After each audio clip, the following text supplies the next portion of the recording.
Hello, my gorgeous light beings, my healers, my star seeds, my light workers. Welcome and welcome back to my channel, The Pleiadian Priestess. As always, it is lovely to have you here. Thank you for being here. Today's reading is going to be juicy, and it's going to be one of the last Halloween readings on the channel. Until next year, of course. So today's reading is going to be about who's under your spell. I feel like I've done like a who's enchanted by you or why are people enchanted by you. That's a different story. Right now, we're trying to figure out who exactly specifically is under your spell. Okay? So it's going to be very juicy. It's going to be very interesting. I am just going to do that so we're a little closer in. Yeah, we have 3 decks in front of you guys of the Halloween variety, if you will.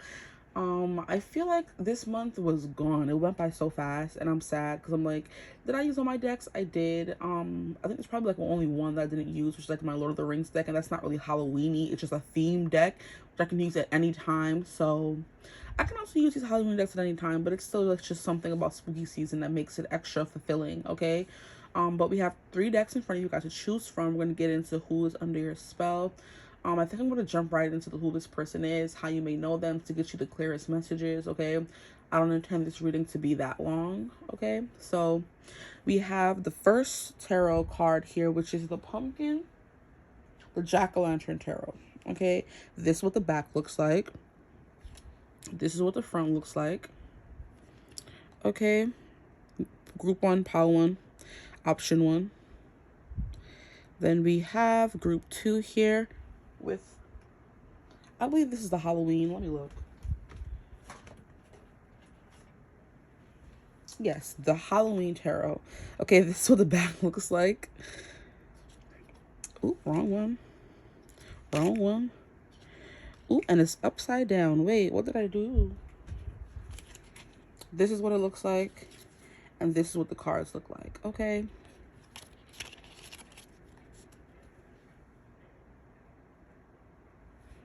Stay.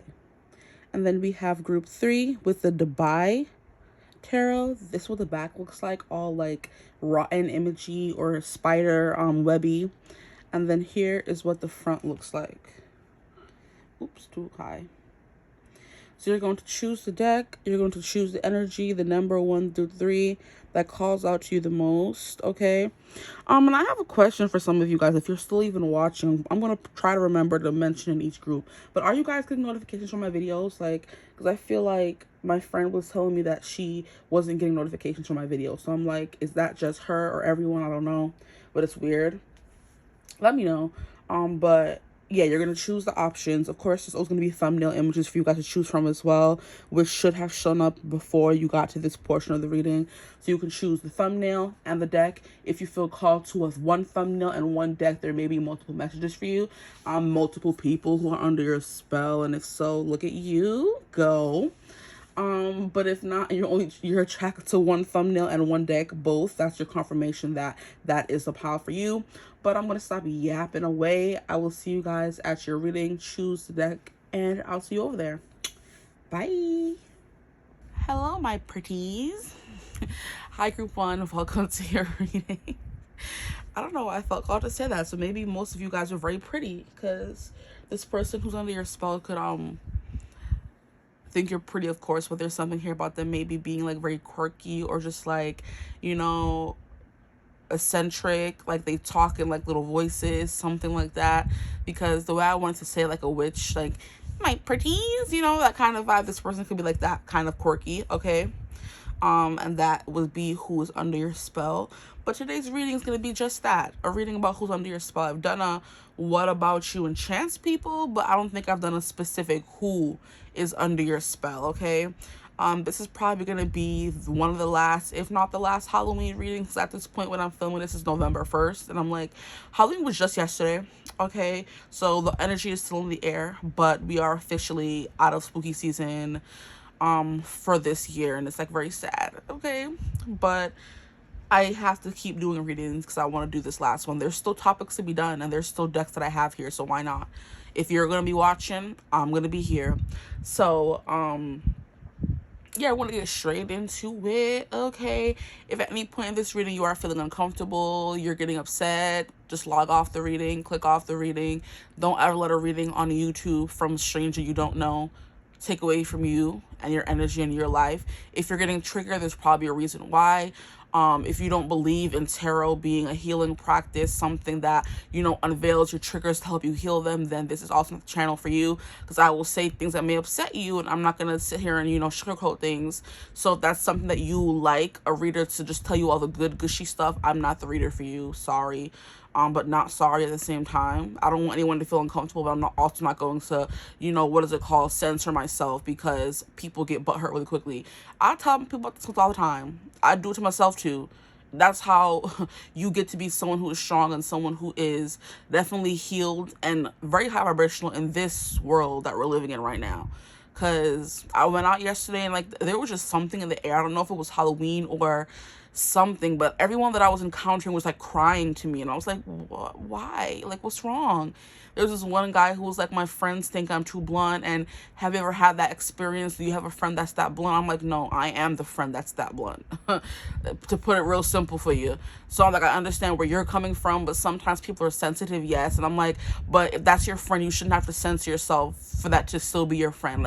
I wanted to have a whole sit down therapy session with that person, but they ended up leaving. They were also dressed as Monkey D. Luffy, which I loved because he's so cute. He was so adorable. And I'm like, are you okay? Do you want a hug? And I gave him a hug, and I'm like, it's okay, you're fine. If you want to talk, I'm here. But he ended up leaving. I wanted to talk more with him because I hate seeing people who are so uncomfortable being themselves and people in their lives trying to make them change. Don't ever change. And that could be something this person who's under your spell is big on. They like you just the way you are, or they're unapologetically themselves. They're unapologetically quirky, eccentric, out there. And that was also Monkey D. Luffy in the show One Piece. He was just unapologetically himself, and that brought him his tribe, his family. So I'm like, if being yourself makes people upset, they're not for you. So like I said, if me being myself as a reader makes you upset, I'm not for you. And that's okay to say. I don't care if I say it. It's the truth. Okay? So this person is very much blunt. He could be that friend that they can be that friend that's very upfront and honest. They don't really hold anything back. They don't censor themselves. They don't hide themselves. It's kind of like, if you love me, you love me. If you don't, you don't. That's who this person is, okay? I'm getting very much Aquarius energy, very much Virgo energy, very much Gemini energy for this pile. I'm hearing Scorpio as well. So let's get into it. Who is under group 1 spell? Please, Spirit, who is this person that is under their spell? So you guys got the Jack-o'-lantern tarot, and jack-o'-lanterns were used for the original celebration of Samhain. I feel like there's different celebrations for Halloween in different regions, okay? But I do know that the jack-o'-lanterns were made to scare off the bad or evil spirits. That's what pumpkins are for. They keep away evil spirits. So this person can be very protected. This person can be very good at sussing out the negativity, or the negative people around them. That kind of energy. The discernment is with this person. This person's very discerning, So it's getting a King of Swords, Queen of Swords. It's also giving a bit Queen of Cupsy, because Queen of Cups knows she can feel that bad vibes, But it's also giving me more so Queen of Swords, where they're very maybe they're brash, they're abrasive with their wording, that kind of thing. They don't really care if what they say hurts you, because they're just going to tell you the unfiltered truth at all times, The Queen of Cups doesn't really give that vibe. She wouldn't do that, but she knows.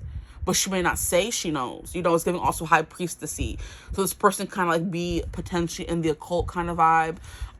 They're witchy themselves. They're spiritual themselves. That kind of energy. But something here about the jack-o'-lantern where they kind of ward off evil spirits, or evil spirits feel uncomfortable around them because they're unapologetically themselves, okay? And they tell you the truth, and they can see right through you and them.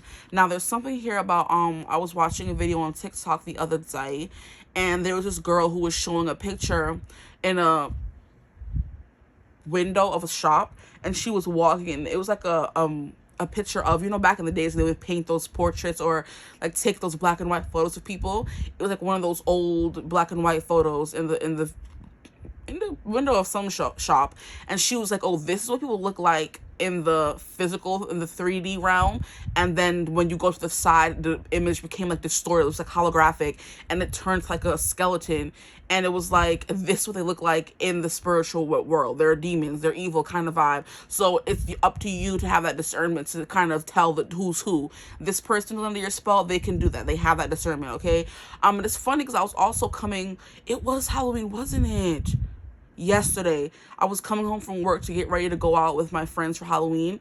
And I saw those same images in the window of a bar, and the way I jumped and ran, I was like, what the hell is this? No, I don't play those games.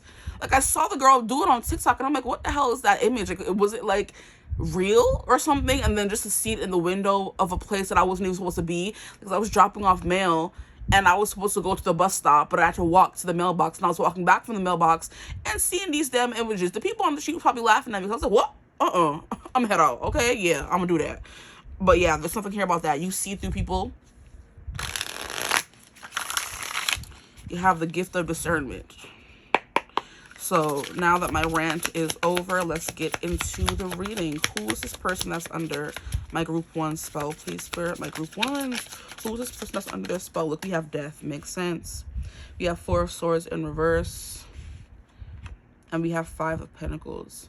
I do think this is someone who people come to when they're feeling down, when they're feeling out, when they're feeling abandoned or down on their luck kind of energy. Because that's the 5 of pentacles. Because usually we don't have someone actually helping them. And it's funny how we have death here in between these 2 people, because death is also this figure right here, and that's him right there as well. There's not usually a third figure in the 5 of pentacles. It's usually 2 people who are outside, they're cold, they're abandoned, they're walking, they're homeless kind of energy. And if they were just look up, they would see the sanctuary of a church there, but instead they're just like looking down because everything in life is like so sucky. And if they would just look up, look on the bright side of things, see that there's always help available, they would ask kind of energy, they would see that there's someone there helping them. The fact that we have death here, and I was talking about someone who, yeah, the skeletal, scary looking people kind of energy. Like, you see them and their face looks, there's also like an energy of, what is it called? A video where it was like, when 1 second you look at someone, they look normal, and the next minute they look like their features are distorted, like giving demon face or something like that. That happens, and only certain people are able to see that in people, you know? Not everybody has that gift, and this person definitely does have that gift. But it's like, yeah, the people who are like wayward, the people who are lost, the people who are on the brink of like maybe like very depressed, very sad kind of energies, the people who are attracted to your person, okay? So they may help those people move on. They may be a healer of sorts, a counselor of sorts, a therapist kind of energy. If they're not spiritually a healer, they're like just in life, they counsel, they're guidance counselors in the schools, you know what I mean? They're the youth pastors at the church, helping the kids come in and, you know, help them heal. They're training to be a pastor, or they are a pastor, or they have like some high spiritual value kind of energies was coming through for this person here.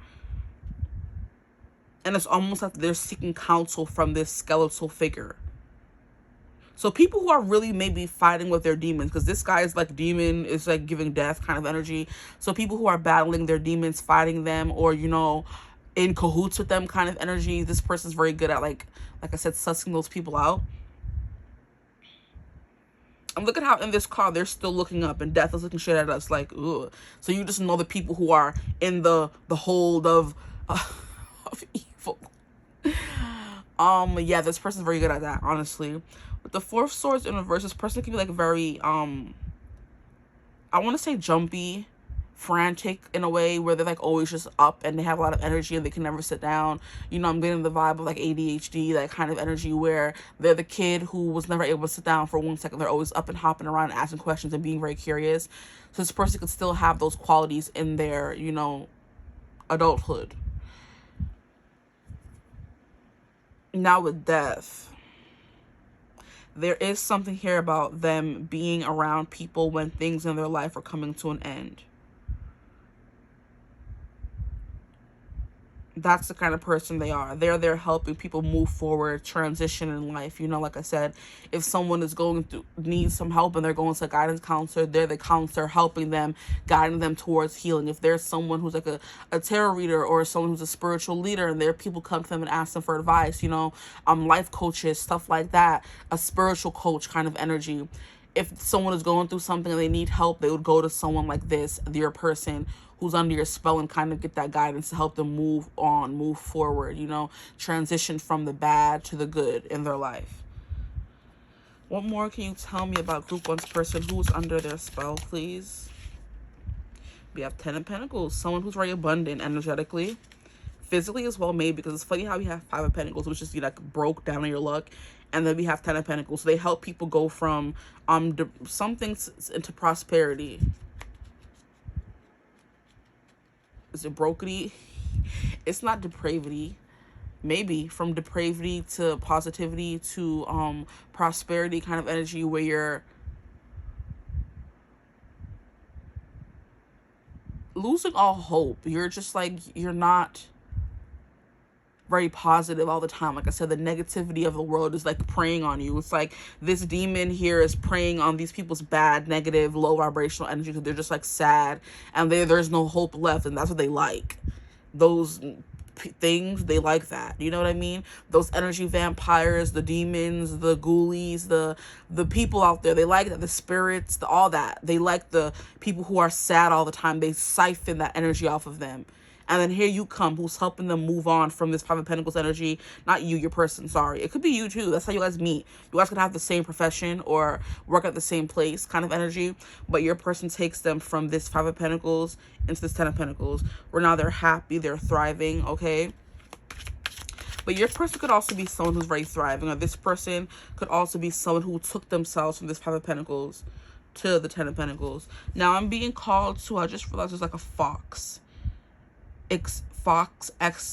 figure in the back here, the 5 of Pentacles. And foxes, I mean, I don't think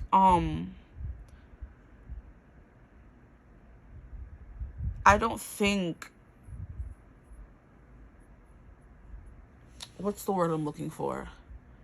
Sneaky kind of thing. I don't think that energy is associated with the 5 of Pentacles, but I guess it could be in this deck, where, like I said, this guy is like being sneaky in a way and keeping these people down and oppressed, and in their sad energy, they don't want them to rise, but you're the person, or your person is the one who wants them to rise in a way, you know? And that's exactly what this 4 of Swords in reverse means. The 4 of Swords is like sleeping, slumber, it's rest. It's kind of like what's the other R word? Rumination, you know? That kind of energy where you're resting your energy. This person's like, no, wake up. Like, there's no time for us to sleep. There's no time for us to be sad. We have things to do, you know? We have fields to frolic. We have places to discover, you know? Experiences to be had. They don't want anyone around them sad. They're the kind of like preppy friend who's coming and hopping around and like, are you guys okay? You know what I mean? They bring the good vibe. They're like an upper. They bring the energy up when it's sometimes really down. So there could be the friend that always knows what to say when you're feeling sad. They know how to bring a smile on your face. They crack a joke, that kind of energy. Just being around them makes you feel light and free and Aries, the kind of energy this person is giving me. Like, one second you're feeling like, oh my gosh, life is so bad, like I'm broke, I can't do this, I can't do that, and then you're around this friend, everything seems like better in a way, you know? Lighter, I'm hearing it's easier to breathe.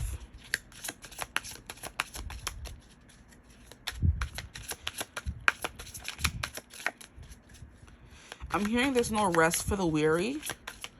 So this person's definitely like not someone who's always resting. They're not on their haunches thinking about the negativity in life. They're just always looking up. And, you know, I'm hearing onward and onward, upward and onward kind of energy. This is them.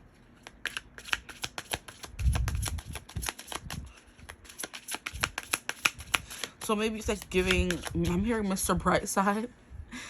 I'm coming out of my cage and I'll be doing just fine. Gotta be down because I want it all.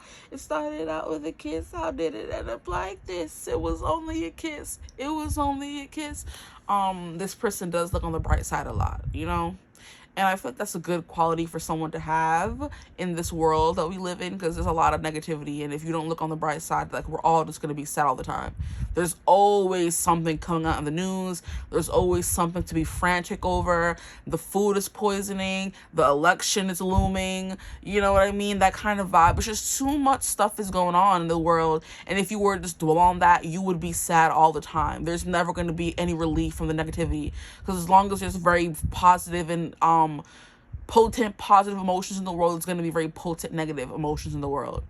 And the only thing you can do is to err on the bright side of life, you know? So this person is Mr. or Mrs. Brightside, you know, looking on the bright side of things. So what else can you tell me about Group 1's persons, please? Who's under their spell? Ace of Swords. In reverse. I'm hearing what's supposed to be in reverse.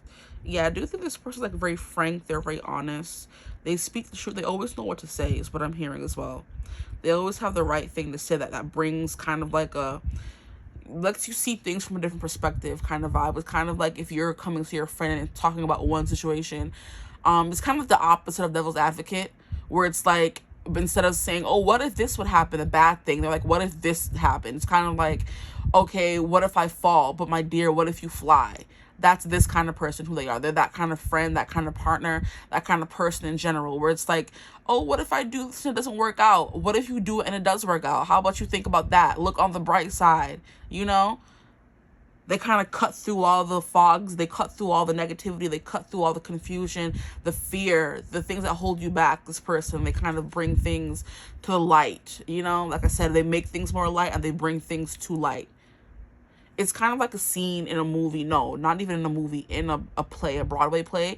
Or it doesn't even have to be Broadway. A play on stage where everything like fades to black and we go on a break and they change around the scene and new people come in and some people leave, but the lights go like dark or dim so you can't see what's switching in the scene.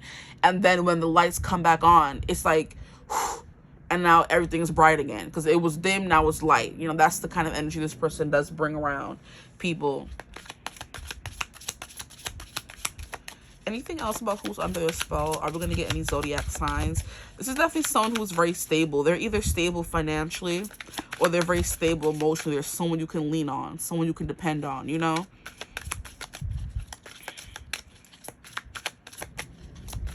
This could be someone in your life who you lean on now, someone in your life who has brought you from this funk into this stability and prosperity, you know? And then we have 8 of Swords. This person could be a little bit of an overthinker, which is why they try to be that positive force for other people, because they know what it's like to suffer from overthinking and intrusive thoughts.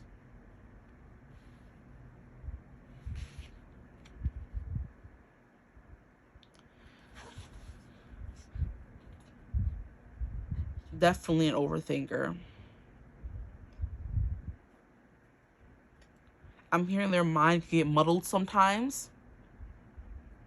With Death here, we have Scorpionic energy. So this person does, like, I do think they're comfortable in the dark. There are some people who like experience very extreme and very dark emotions and they get overwhelmed by them. I think this person is so used to living in that energy, most people could not fathom how dark or how scary or how sometimes very depressing it is in their mind. And they're just like, you would ask them, oh, why didn't you come to me and tell me? It's like, I can deal with it. I can handle it. You know, it's not something that overtakes me. It's something that I've been dealing with for a long time, or it's something that I've learned, like, temper in myself to not make it too much. Or like I said, some people just dwell better in the dark and they're able to handle it better than other people. And that's what this person is. They do very well in dark situations or with very heavy emotions, which is why you may never see them like overly sad, because they're just like maybe always sad and they learn how to like mask it and look happy sometimes. And you think, oh, they're happy all the time, when it's like, no, they're sad all the time. And maybe when they're around you, they're only happy when they're around you, kind of energy, you know? That's very interesting.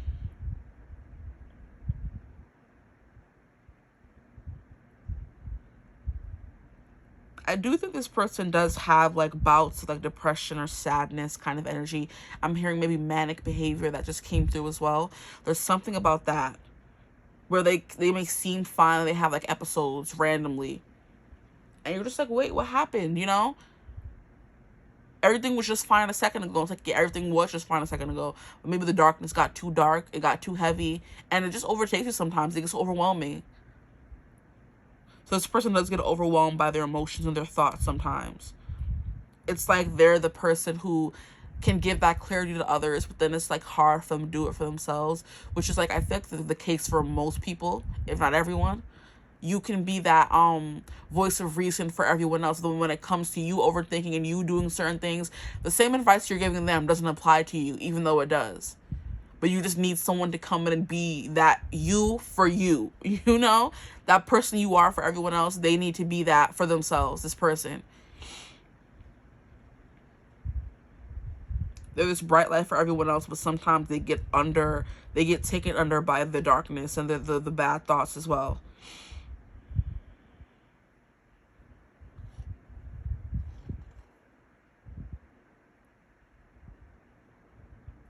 But I keep hearing counselor. So this person like giving a counselor. Okay. Ooh. At the bottom of the deck, we have the Hangman in reverse. So all the cards with like giving kind of stuck energies are in reverse for your person, besides the Eight of Swords, I would say. So it's like this person does get things unstuck, unglued. I'm hearing that they're the fixer upper. We all have that one fixer friend, honestly. Okay, we all have that one friend that wants to fix everything.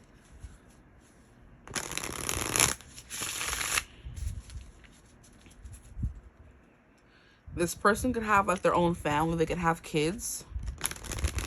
Or you could have a family with them. There could have been an ending in the relationship with this person, with the death card coming through here. There could be no communication with the Ace of Swords when wanting to come out in reverse. Eight of Swords or something here about maybe sometimes this person like isolates. I'm hearing self-isolation. Victim mentality. This person may always want to be the victim, or they may always see themselves as the victim. There's never anyone else. They're never the one who did anything wrong. It's always them who something happened to them and someone did them wrong kind of energy is what I'm getting from this person as well. So there's like some good with the bad coming through.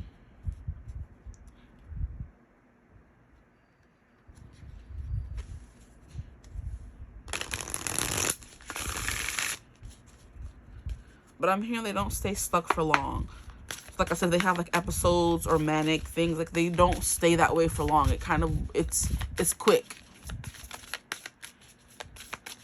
It happens and then it's gone. So who is this person that is under my, okay, relax. My group 1 spell. I'm here and get these cards first. So we're going to get the Witches Familiars. I don't know, this has become a favorite because the pictures are so pretty. And the animals give good insight into who this person could be. Who is under my group 1 spell, please? Who's under their spell?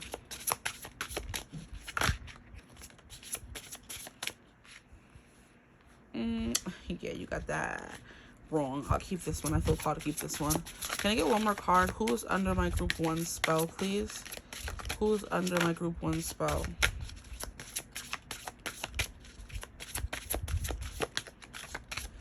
I'm hearing a free spirit, or maybe not. Maybe this person, like I said, they isolate away from people a lot. They get overwhelmed by the energies of a lot of people, which I definitely understand.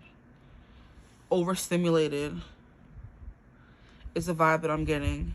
I don't think these cards take reversals, but the fact that the card came out like in reverse kind of vibe. It's like someone who kind of restricts themselves. They don't go do as much as they should. They don't go out as much as they should. They kind of like to stay to themselves, you know. But they do still have that very free spirited energy about them. But only certain people get to see it at this point, because everybody's not, you know, privy to the energy, you know. Privy is the word. I'm like, I know that sounded wrong. Not everyone is privy to the energy of them, you know. So you might see them as like this very happy-go-lucky kind of person, very free, adventurous, you know, lighthearted. But then it's like other people don't see them that way because they don't get that version of them. They get the very quiet, subdued version of them. So we have the Wolf. Ooh, I'm hearing when the Wolf comes out tonight.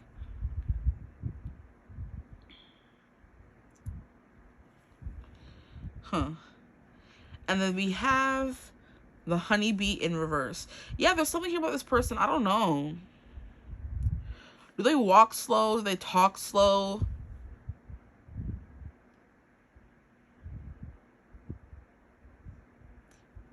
Because the hangman in reverse, no movement. I mean, maybe not, because the hangman regularly is someone who's stuck. So the hangman in reverse is someone who's not stuck, okay? Then we have the four of swords, someone who is not sleeping, someone who's always up, someone who's always moving. And it's like maybe physically, but then like I said, mentally, sometimes they kind of get caught up in their head a little bit. Interesting. But let me not even keep these cards in reverse. That looks stink. You need to see the cards, okay? We have honeybee. Yeah, someone's always busy. Someone who can't sit still. Someone who's always working is the vibe that I'm getting from this person. So you may not ever be able to get them to, you know, just relax. They're the kind of person I'm hearing who comes over to your house and starts cleaning or doing things. They can never sit still, you know. I'm hearing, what is it called? This is a content creator couple. I forget their name. It's Peter and... I forgot her name, rude, but they're like ice skating couple, you know, they ice skate, and she's like how she's a Virgo and he's a something, and now she has to force him to like sit down because he's always cleaning something, always standing up. He can never sit down. If he's eating, he's standing up and eating at the counter kind of energy. They never allow themselves to relax or rest. Maybe there's something there about feeling guilty for resting. I know growing up in a Caribbean household, they make you feel bad for having any kind of rest or not working yourself to the bone, fingers to the bone every single minute of your life. Like when you're sitting down and laughing, oh, what are you doing? You don't do anything kind of energy, you know? Very toxic energy. They could have grown up in a house like that where they think that sitting down and doing things and doing nothing or getting comfortable is like they feel guilty for it because they grew up in a household where they were like shunned, or not even shunned, but like belittled, or like not even belittled, it could be, but it's like they were, the word is not coming through, criticized for it is the best word I guess we can use. Which is why it may have taken this person some time to find some freedom away from their family, is the vibe that I'm getting. So it may have taken them a minute to, like I said, to find that balance of what was good for them and not what was good for everyone else. That's definitely something coming through with this person. It took them a minute to find maybe their voice, find their power. Like, I'm going to do whatever I want. I don't really care what you have to say about it or what you think about it energy. It took them a while to find their freedom. But when they did, oh, they was gone. Best believe. It's kind of like a child who grew up in a household where sweets wasn't allowed. Like, oh, we come from a household, no, you can't have chocolate, you can't have ice cream, you can't have candy, no. And then, because I feel like, yes, those things are bad for you, but everything in moderation. It could be a treat once in a while kind of energy, you know? You're not going to give your child candy every day, ice cream every day, kind of vibes, you know, sweets every day. But, like, every once in a while, for their birthday, that's once a year at least, they could get, like, a piece of cake or something, a piece of candy, chocolate, something. But it's like they grew up in a family where they weren't able to have any kind of sweets, you know? Or they weren't able to go outside and play with their friends or something like that. Or that kind of, like, a very oppressive household where it was what we say goes. You can't do whatever you want. You're under our roof, that kind of energy. And then when they kind of found that they had that first taste of chocolate as they were growing up, or they went to their friend's house and their parents didn't know they couldn't have chocolate, or they lied to get a piece of chocolate because they always wanted a piece of chocolate, and they had that first taste of freedom, like, oh my gosh, this is what I've been missing, you know? And once they have that first bit of chocolate, you can never tell them no again. You can never tell them they can never have chocolate again. That's the kind of energy I'm getting from this person. Like I said, the honeybee, they always want to seem busy. They could have a hard time, like I said, resting or feeling like useless sometimes. So they're always like up doing stuff, cleaning, working, kind of vibe. They can't sit still. And then we have the wolf. Oh, look at the little baby wolves. They're so small. Look at them. They're so little. The baby wolves. So small. This person could be a night person, because I'm hearing howling to the moon, because this wolf back there is howling to the moon, and the moon's like very full and open at nighttime. Look at them playing, and look, it's giving family vibes. So who's this interloper? Because obviously we have mom and Zan, and then we have the kids. Who else? Who that? So maybe feeling lonely. It's giving lone wolf. This one back here by himself. He's like, "Oh, where's my family? I don't have a family." This person could be watching everyone else feel comfortable and happy in their family, and they never felt comfortable and happy in their family. So they're like, what does that feel like to have a mama and a papa in the same household, or to have a nice mom or a nice dad, kind of energy to get along with your siblings, like your family? What does that feel like? I wonder. Kind of energy is what's coming through right now for this person. I wonder what that feels like to actually like your family and not feel like the lone wolf or the black sheep kind of energy. The one who was just always different, the one who didn't want to follow the rules, the one who didn't want to go with the flow of things and just be quiet and be complacent. They said, no, I want to be free,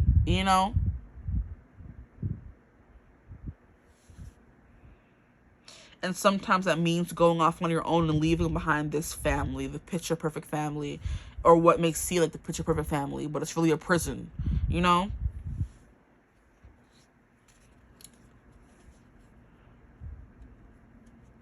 This person's very playful because we have them like playing, or they kind of like long for this family structure. Because with the Ten of Pentacles and this Earth Wolf coming through, there's something here about them longing for a family structure. The mom, the dad, the kids, everyone's happy, healthy, safe, loved, But it first took them finding their freedom and working to the bone to maybe find this family structure, this person could be like someone who's working hard, working 9 to 5, making a living, because they know at the end of the day they want this family structure.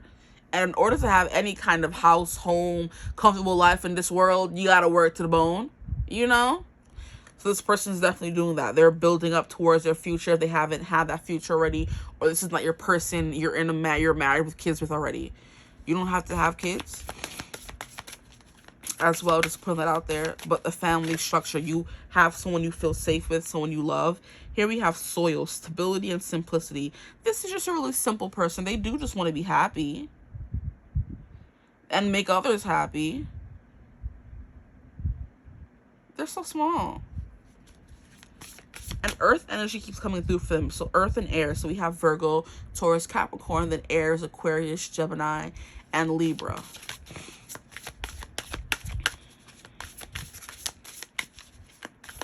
They are a very simple person. They're not giving complicated. Because they definitely tell you what they want. Like, if you would know what they want if you ask them. And even if you don't ask them, they're giving me the vibe of someone who, like, tells people how to treat them.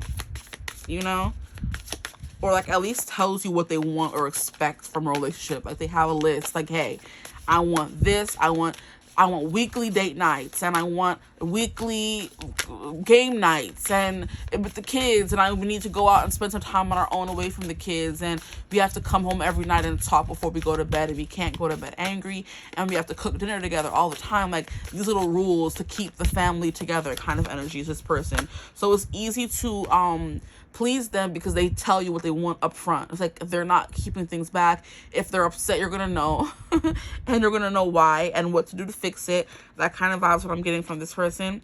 Here we have Autumn, bounty and balance, and I've been using the word temper a lot in this reading. So temperance could be coming through, which is Sagittarius energy.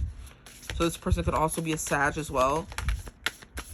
Those are just confirmations. When I say signs, they don't have to resonate for everyone, but I feel like I've named a few, so I would hope one of them would be like, oh, yep, they are that.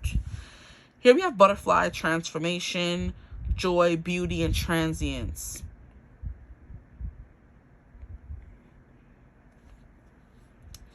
Like, these cards keep telling a story, guys. I don't know. Like, these, it's like giving, okay, horse and earth. They have to find that stability and simplicity, that freedom, what makes them happy, the simple things in life. Once they found their freedom, they have to find out what makes them happy, and that's like relearning yourself all over again. Like, what do I like to do? you know, going out and discovering who you actually are, what you like to do, got that kind of energy. Then we have honeybee, working hard. This is bounty balance. Bounty is getting your money up, you know what I mean? Finding that work-life balance, essentially, where you're not overworking yourself all the time and you're getting some rest. They're kind of finding that. This could be the present, past, present. Future is transformation, joy, beauty, transience. And then we have the wolf, and then we have his little family structure here. This is what he's longing for, what he's howling at the moon for. Okay, I'm hearing talking to the moon in hopes you're on the other side talking to me too, you know? That song by Bruno Mars. In hopes you're on the other side talking to me too. Or am I a fool who sits alone talking to the moon? So there is something here about the moon. You feel this person feels very connected to the moon. I don't know why I keep saying you. Like, can you... This person feels very connected to the moon. Maybe some of you chose this pile for who's under your spell, and it's sounding more like you than someone else. And if that's the case, choose another pile, you know, or you could just be attracting someone who's very much like you, okay? It's called mirroring, and it's fine. You don't gotta worry about it. But also, if you felt called to another deck, maybe that's why you felt called to two, because one represents you and the other one represents your person, okay? Because in every tarot reading, for every person in the world, there's a group that's going to represent you, because someone is out there watching for you, and this group could be the one that represents you. But if you don't feel called to another group, then this could also mean your person's very much like you, which is, I feel like, is cute, okay? But yeah, this person is still growing into the butterfly they're meant to be. But one day, they're going to be the beautiful butterfly, but right now they're buried in the soil, you know, like they're in their cocoon stage. That was the past. Now we have the present here where it's growing. This is just a seed. It grew into a pumpkin, okay? And I was talking about you guys choosing the jack-o'-lantern deck, and pumpkins are meant to be, protect and ward off evil energies, you know, scare away evil energies, keep away the bad, funky spirits kind of vibe. That's what this person's doing. They're in their harvest energy now, where they're kind of reaping what they've been sowing the whole time, getting a better job, getting money, steady income, going to school kind of energy, you know what I mean? Finding themselves in the world, actually happy. They're in a nice little routine, what they like to do. And then in the future, which is going to be this energy over here, or, you know, near future, this could also be the present right now. Take what resonates. They have fully ellipsed, okay? They're at the end of the cycle. They have blossomed into the butterfly who knows who they are, what they want. They're no longer held back by their thoughts kind of energy, you know what I mean? And they found their family, or they're no longer longing for that family. They're feeling comfortable on their own, you know? So this person found them, like, longing. You see, I ain't trying to call myself out, y'all, but I understand this person's energy, because, like, when you come from a household that's doesn't feel like your home, or doesn't feel like your family, it's like, oh, wow, I got stuck with this family. You know what I mean? You can find yourself daydreaming about another family, getting married, having kids, finding a family that feels like yours, you know, feels, you know, safe. And you spend your whole life chasing that. And it gets you in bad situations. It gets you taken advantage of. It gets you... But all those things are building you up to the person you need to be. You're going through those experiences to learn that it's okay to be on your own. It's okay to long for this family structure, but to be on your own. You don't have to always be in a relationship, always be with someone, always be up under friends. This person's learning how to be by themselves. Like, it's okay to long for this family, because we all do.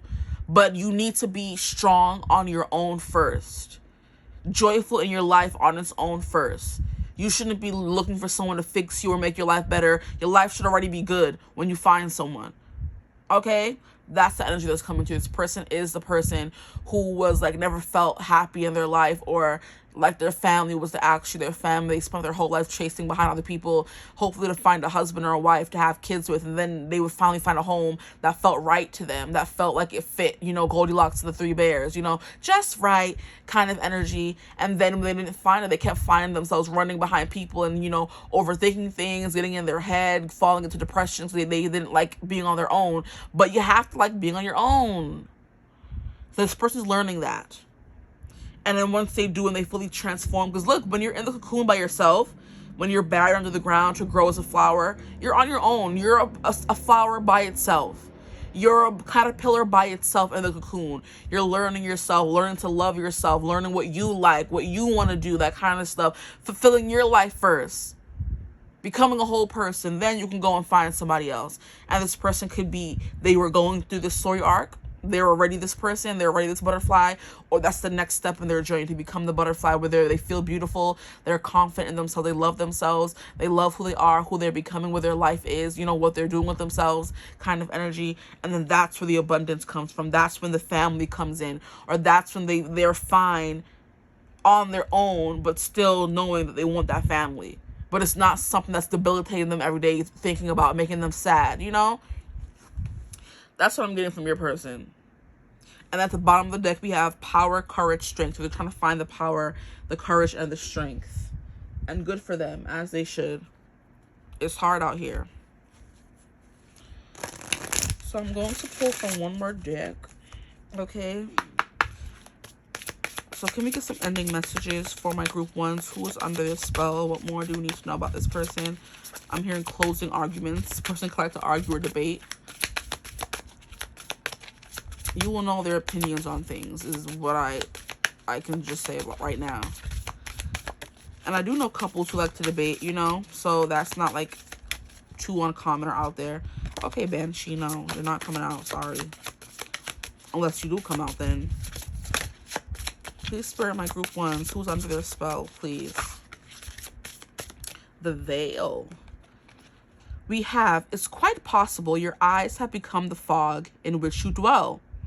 A half-swallowed glimpse of all that you truly are or can be, that the tears you bleed are ready for the storms to turn the skies inward. See, that's giving me the things that are making you unhappy in your life. It's like, it starts from within, and it festers. And in order for you to be happy on your own or by yourself or figure yourself out, it goes with what? Hand in hand with healing, shadow work, finding out what's wrong and fixing it kind of energy. And that's literally what this card is saying. It's quite possible your eyes have become the fog. And it's funny how I was like, the Ace of Swords cuts through the fog earlier in the reading. This person's trying to find themselves in a place where they're not so muddled or scared or depressed all the time, or always just caught up in their own thoughts. Like wipe away that fog. But a half-swallowed glimpse of all that you truly are or can be. So this person really hasn't discovered who they really are. They have, and it took a long journey to get there. That the tears you bleed are ready for the storms to turn the skies inward. So when everything else in your life is like going to mess and you're losing friends and you're having tower moments, that's when you're supposed to kind of go inward and figure out what's wrong. And I think all those, like, in a way, your inner world kind of dictates your outer world. So if everything inside of you is in turmoil and you're upset all the time and you're like not feeling comfortable or happy, or you're feeling unstable, that's your outer world will reflect that. It's kind of like when you're happy and in love and in a relationship, how the world is happy and brighter and everything smells great. You know what I mean? You're in puppy love. You're in that oasis. But if you were to break up with that person, life is bad again. No, life needs to be that oasis all the time. And whether someone's in your life or not, whether you have a lover, kids, a family structure, that oasis needs to be present at all times. Looking on the bright side. So this person is trying to, maybe work on that, or they have. What else can you tell me about this person, please? My group ones, who's under their spell? They've done a lot of work on themselves, this person. So give them a clap, clap for them real quick. We have reflection. Be wary of things you believe to see with eyes wide shut. Not wide open, wide shut. For they are mirrors of the mad and truths only spoken with a bleeding tongue. Like I said, if you feel like life is going wrong and nothing can seem to go right, it's like your inner world is reflecting your outer world. And it's funny how I was talking about that. And then we have reflection. Yeah. What's going on inside of you will be reflected on the outside of you. So if everything seems to be going wrong and bad and negative, it's kind of like it's reflecting on what's going on the inside, honestly. So if you're not feeling the best and everything's going wrong in your life, it's kind of like, that's why your life may not seem so good, because you need to kind of like sit with yourself a little bit, figure out what's wrong, why things are going wrong, and then kind of fix it, change it, heal it, And then things seem like, you know, because I don't know why, but like falling in love is seen that the skies are brighter, the colors are more saturated, everything is beautiful, you're floating on air, you want to kiss people, kiss babies kind of energy. But then when you're just on your own by yourself, it's like life is not like this all the time. But why?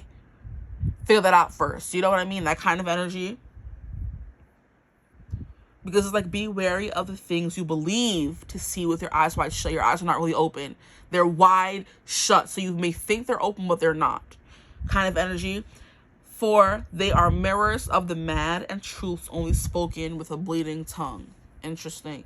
With a bleeding tongue, I feel like when you're holding your tongue, like you're biting your tongue will be bleeding. So it's kind of like the things that you're not saying or admitting to people or yourself is what is being reflected at you in the outer world, kind of energy, you know? So they're just saying, take a nice hard look. This person who's under your spell is taking a nice hard look at themselves. And they're on the way of loving the person they're becoming, okay? At the bottom of the deck, we have Cauldron. Bewitching, yes it be. Blink and you shall see. A bubbling desire left in the brewing rain. And look how they're stirring their little big old pot. What they want, they're manifesting. They're bubbling, bubble, toil and trouble in this pot. And that's what I was saying about this person being a witch. They manifest. They're spiritual. They're in the occult. All those vibes. That's who this person is, and they're manifesting their life. You know what you kind of row or sow on the inside is what you sow on the outside. So while they're healing themselves, their life starts looking better on the outside. The more they heal. And they become happy with themselves, kind of vibe. So I don't want to keep repeating what I'm saying, but eventually this person is going to become a nice oak tree. Look, soil, you planted the seeds, and it's going to grow into a beautiful oak tree. This person who's under your spell. I think so the card I was going to pull from, right? Yes, it was. That's who's under your spell. I hope this kind of provided some clarity to who this person was, maybe helped you understand them more. That was who's under your spell. I hope the shooting resonated. If it did, feel free to like, comment, and subscribe. Join the tribe. Thank you for all the people who took advantage of my October special. I appreciate you guys. Love you guys. If you ever want a personal reading, you could always get in contact with me. Use my email in the description box below. If you like this, I think I said it, like, comment, and subscribe. Join the tribe. We'd love to have you. And I hope you're having a beautiful, wonderful day whenever you watch this reading. And as always, I will see you gorgeous people in the next one. Bye. Hello, my gorgeous group 2s. Welcome to your reading. If you chose the Halloween Tarot, then welcome. You're in the right place. If you chose thumbnail number 2, then welcome. You're in the right place. If at any point during this reading you're feeling iffy, you're feeling off, you don't like what you're hearing about this person, or just in general, then definitely click off the reading. It's free and it saves you some mental turmoil, okay? Yeah, don't ever let a reader on YouTube take away from your overall energy, okay? If you don't like them, just leave. Like, I don't know how many times I can say it, but I'm gonna keep saying it until people learn how to do it, honestly. And not even, it's just a disclaimer in a reading. Just put it out there in case you guys forget when you come into a reading. Everything is going to resonate. It's a general reading. If I pick up on something that doesn't resonate with you, but something else in the reading did, then that means it is still for you, but just that one thing didn't resonate. If I say something about someone, and you don't like it, then that doesn't have to resonate for you. You can leave the reading at any point, okay? But today we're going to be going under who is under your spell, okay? That's what we're going to be going over. And I'm so sad that Halloween is over. I thought I had more time, but I was working crazy hours this month, and I'm like, I'm not gonna say no to money. Who am I? Anywho, so I was working extra hours, so I wasn't able to film as often as I could, but I didn't upload a video yesterday, but I'm doing it today, okay? So it is officially November 1st, but I think I have, like, no, I think I'm done with my topics for Halloween, but if any more, I think I wanted to do, like, a reading about what are your supernatural abilities. I'll do one about that, and maybe that'll be my last Halloween theme reading. But yeah, anyway, who is under your spell? Immediately when I got this deck and I brought it out and I put it down compared to the others, this deck is the teeny tiniest and the smallest. So this person could suffer from short person syndrome, where they always have to be the loudest person in the room. Whether they are short or not, there's just something about them that's loud, that has to be seen, that's very showy, just loud, you know what I mean? Extra kind of vibe, dramatic, a flair for the dramatic this person could have. They laugh loud, they talk loud, they like to be the center of attention kind of energy. That's immediately what was coming through. Because I found that a lot of people who are shorter, they like to do things to assert their authority over people who are not shorter, or just people in general. And I'm just like, why are you just doing the most right now? Like, can you just relax? Like, relax. Like, you're doing too much. Like, you know? But anyway, yeah, that's the vibe that's coming through for this person already, okay? This person could be small but mighty, okay? Small but fierce. All those vibes. A short king, a short queen. Okay, fun size, whatever you want to call it. But this is who's under your spell. So immediately energies are coming through for this person. This person could love Halloween. They could like small things. I swear, I used to know someone who would buy the smallest drinks from the store. And the drinks were no different in price. They would just buy the smallest sodas, the smallest juices, the miniature version of everything. And it used to piss me off. It used to piss me off. I'm like, bro, if you don't buy a regular size right now, you too grown for this. You're a grown-ass man. Okay? Anyway. Yeah, use a grown-ass man. Buy you a regular size beverage. I'm pretty sure those miniature versions are for children, but go off. Do what you do, you know? And I'm just kind of person who likes big things, so these small decks be irritating me sometimes. But I got what I got, and I did what I did, and I'm gonna love this deck like any other deck, you know what I mean? But yeah, I just like big things, big phones, big things. And people who like small things just annoy me. Like, why? Okay? But yeah, this person could have a lot of opinions, which is why they're so loud and dramatic. So who's under your spell? Let's get into who's under your spell. Who is this person that is under my group 2 spell, please? The Hangman. I'm hearing hang up. Maybe this is someone you hung up on. Or they're hung up on you. Or someone you hang out with, okay? Like you're a hangman. Like, hey, that's the man I hang out with, you know? Maybe this person can be funny or they tell stupid jokes. Because I'm like, what am I saying? We have 9 of Ghosts, which is 9 of Cups in reverse. We have the Star in reverse.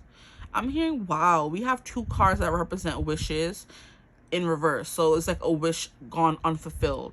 And then of course we have the freaking 4 of Pumpkins upright. So someone who's very possessive of you. This could be someone you're in a relationship with, or you used to be in a relationship with, who's under your spell. Come on, relax. Yeah, they could have something to say. Like, I wasn't clearing my throat like this in group 1. Like, there's something that they have something to say to you, but they can't, because there's something here about like not being in contact, or you're not talking to them, or you guys aren't talking, you cut them off kind of energy. Because with the Hangman coming out like upright is giving something is like on the pause. I'm hearing something's on the rocks. So things are rocky right now. Things are on the fritz. So maybe you guys aren't on good terms. But you do represent someone who used to be a wish fulfillment for them, and you still are. The 4 of Pumpkins, they're definitely still holding on to you, in case you were wondering. Already with the Hangman, we have, I believe this is Pisces energy. Or is it? It can be Cancer. I do believe it's Pisces. Pisces, Cancer, whichever one. Then we also have the Star, which is Aquarius energy coming through so far. So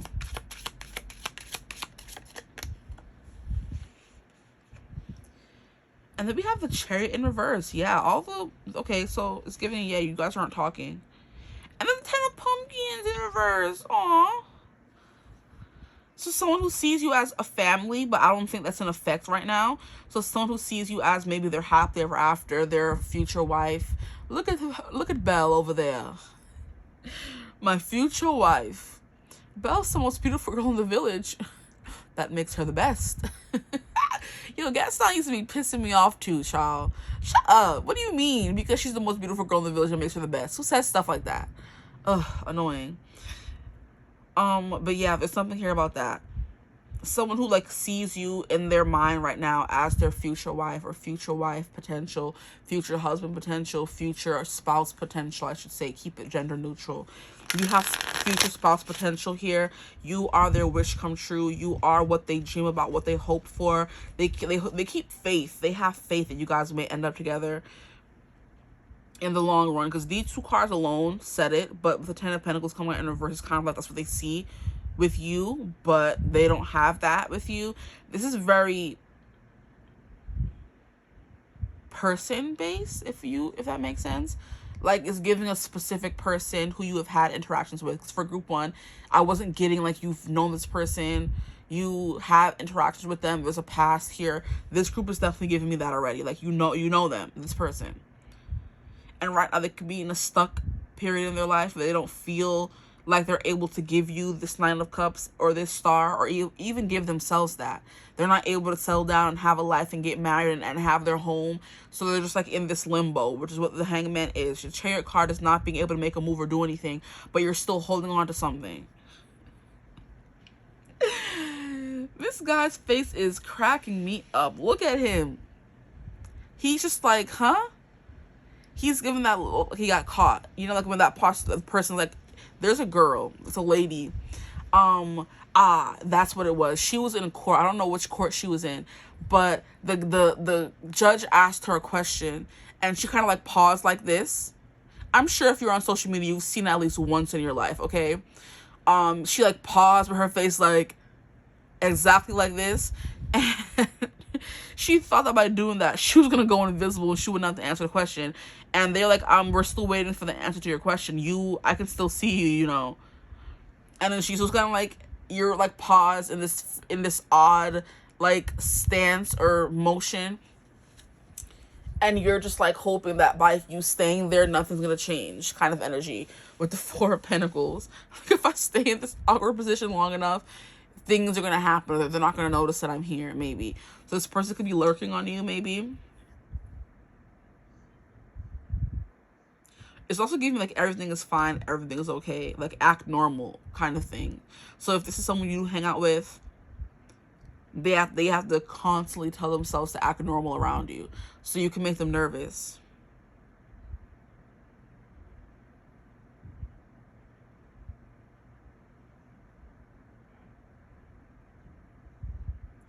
Now that the situational energy is gone, I want to get into who this person is as a person, okay? I think Chariot is also Cancer energy. So this person, like, if Cancer wasn't coming out, the Hangman is coming out in the Chariot. Yeah. This person, I'm hearing, looks before they leap. They think very hard before they leap.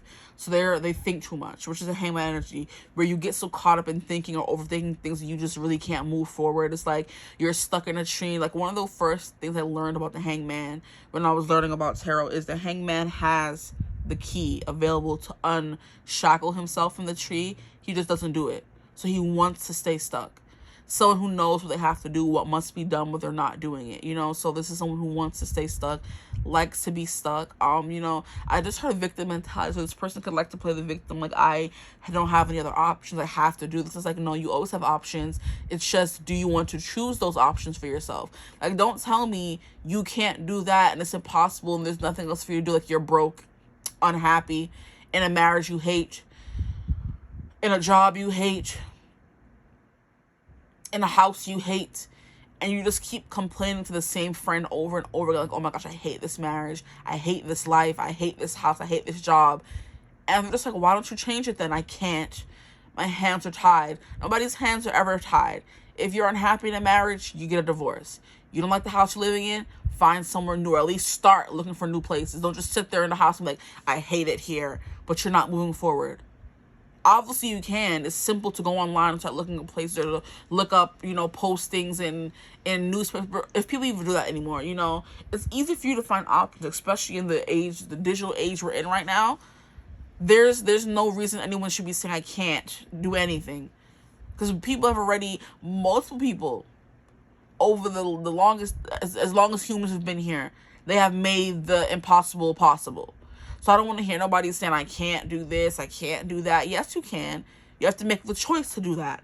So this person could have a hard time choosing to do things, or making up their mind, or getting unstuck, you know? The Hangman has the key to his freedom, but he's just not using it. He's like, oh, I'm stuck and I can't move. You know what I mean? But he dang sure can. I'm unhappy in this job. Get a new job. Start looking for new jobs. At least put the energy behind what you want. Put the energy behind your purpose, your dreams, then it will become a reality. If you never put action behind it, it's never going to happen. And you're going to stay stuck in this Hangman energy forever, being unhappy. That's what this person could definitely be. They say they want change, but they don't change anything in their life to make that change happen. You know, Michael said it, make that change. I'm starting with the man in the mirror. I'm asking him to change his ways. This person could be trying to change their ways. Okay. Because, yeah, there's a lot of stuff they want in life, but they lost hope on ever getting those things. Like, aside from you. There's a lot of stuff they want in life, and they've kind of given up hope on getting those things because they're just like, I'm stuck and there's nothing that I can do. My hands are tied. I can't make up my mind. And it's just like, yeah, the heck you can. I don't want to hear it. Okay? This is the kind of person who doesn't want to make any changes. They like complaining about stuff. I hate this kind of people. You know, hate is a strong word, but I really do highly dislike people who keep their own self stuck and then want everyone else to, like, hear them complain about it. And it's like, me as a Virgo, I'm giving you solutions. Like, here, you can do this, you can do that, you can do that. Oh, no, I can't. You're coming up with excuses why you can't do it. Okay, I'm gonna head out then. Because obviously, you know, F me, huh? Like, because you don't care about my well-being because you keep complaining about the same thing. That does get annoying. It does get repetitive. And whether you're my friend, my lover, or whatever, I'm coming up with solutions for you. Like, follow them.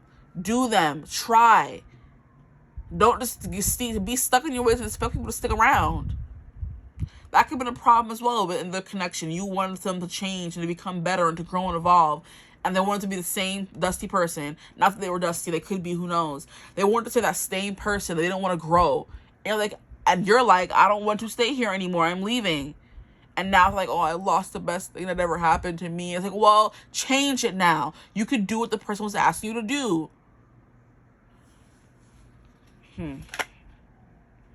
We have Queen of Bats, Queen of Wands in reverse. This person could have confidence issues.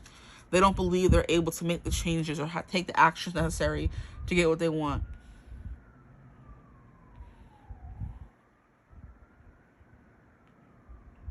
And I do sympathize with people like this. I used to be the same way, but it's kind of like just do something.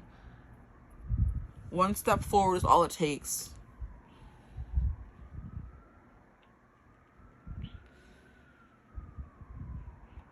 It may be nerve-wracking, because it is. It may be hard. It will be, yes. But once you could get out of your comfort zone, things get so much easier. Once you just start doing it repeatedly, you start losing that fear of rejection or fear of failure. It's just like, I'm here. It's an experience. It's something. It's going to be a bad experience. It's going to be a good experience. But either way, I'm going to learn something from this experience, you know? Look at it that way. This person's going to have a hard time looking at things, you know? In that kind of perspective where it's like, okay, I can go and do this dance class, and if it goes wrong, I know it's not for me. Or I can get up and come back again and get better, and I can look back 3 months from now and be like, oh my gosh, I'm so much better than I was before. And it's because you didn't give up on the first try. You kept going. Or if you decided, oh, dance is just not for me, and you go and take pottery classes and you figure out, oh, this is for me. You never would have known or found your thing if you didn't go to dance first and figure out dance wasn't for me. So for example, I've always wanted to dance, you know, but you never go to a dance class, and you just keep thinking, I've always wanted to dance. If you never dance your whole life, you're going to continue with that one thought, I've always wanted to dance. Then why did you not go dance? You're either going to find out that it is for you, and you love it, and you're going to keep doing it forever and find a new hobby, or you're going to figure out, I don't like it, and then you go and move on and say, hey, I've always wanted to try pottery. And then you try that and find out that's your stick and shtick, and that's what's going to make you money and make you rich. But you never would have known, right? If you didn't go to dance class first. If you didn't try it. If you didn't fail at it. If you didn't succeed at it. You never would have found the next thing. So this person's a hard time either moving forward or taking action.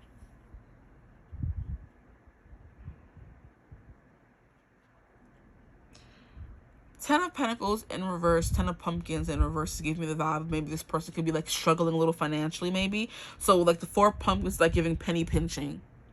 They're penny pinching. They have this physic. Everything is fine. Everything is cool. Nothing's the matter here. Nothing's wrong.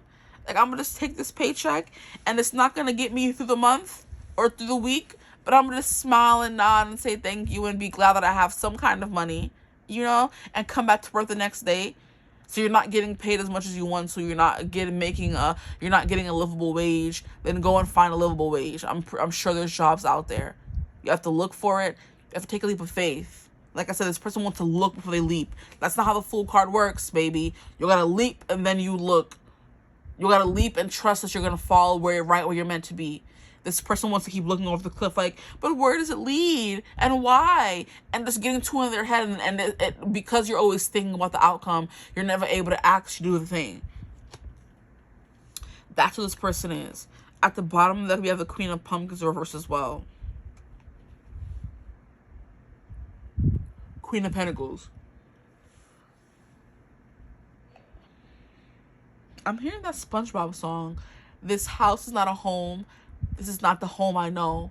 This kitchen's not a home without you. It's just a grill. It's just a greasy spoon without you. That song is coming through where SpongeBob went to go work at the chum bucket. And Mr. Krabs was like, fine, leave that. I can do your job. And then he realized he couldn't do the job, or that the Krusty Krab wasn't the same without SpongeBob. And SpongeBob was feeling the same way. But after the blow up they had with each other, where he left and he fired him or said, we're going to be better off without you, we don't need you. They were like, oh, I can't go back with my tail between my legs. And it's like, yeah, you can. If you truly want someone, yes, you can. And yes, you will.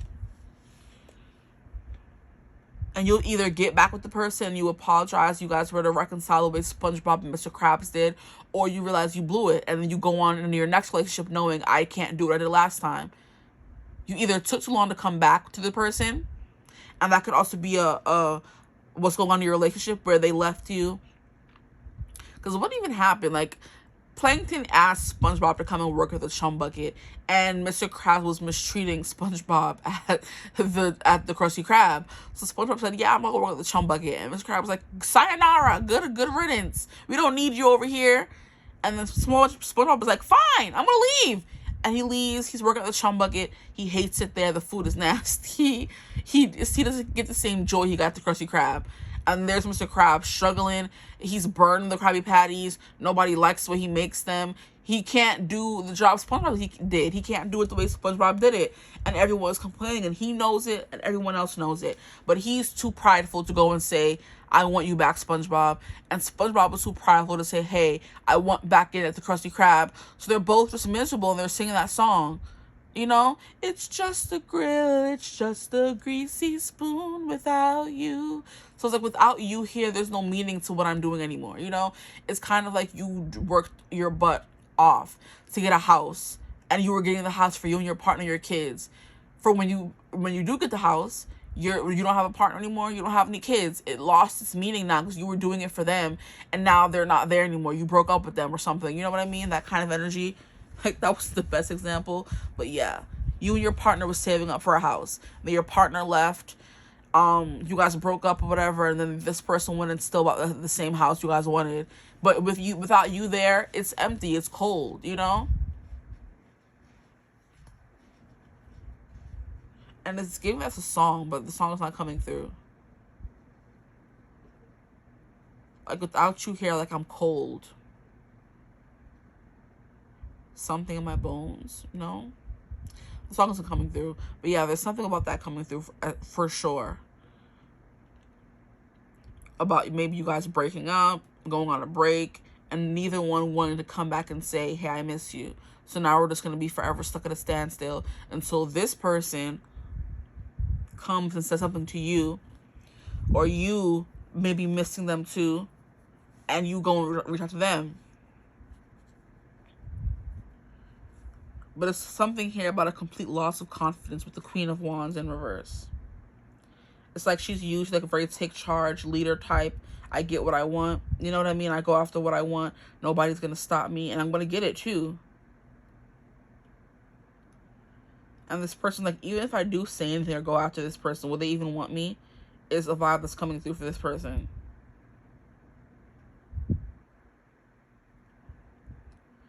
So there's that. But we have fire signs coming through. So Sagittarius, Aries, and Leo.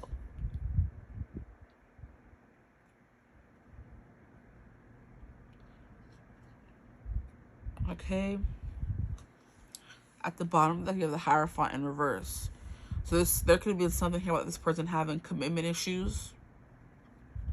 That could be the problem in the connection you had with them. Now, if this is someone you do not know at all,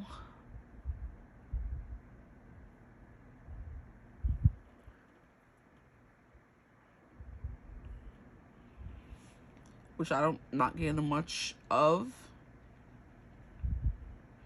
If you happen to not know this person at all, it's definitely giving me this person could have issues like settling down. They're stuck in their ways. They're very stubborn. Okay, I'm hearing a stubborn mule. You know, they're an ASS. Okay, I don't know if that word's a lot on YouTube, so I'm gonna spell it out for y'all. They're an ASS. They're very stuck in their ways. They don't want to change what they want to do. They, like I said, essentially, like what I was saying at the beginning of the reading, they don't want to move forward. If there are changes that need to be made, they won't do it. You know what I mean?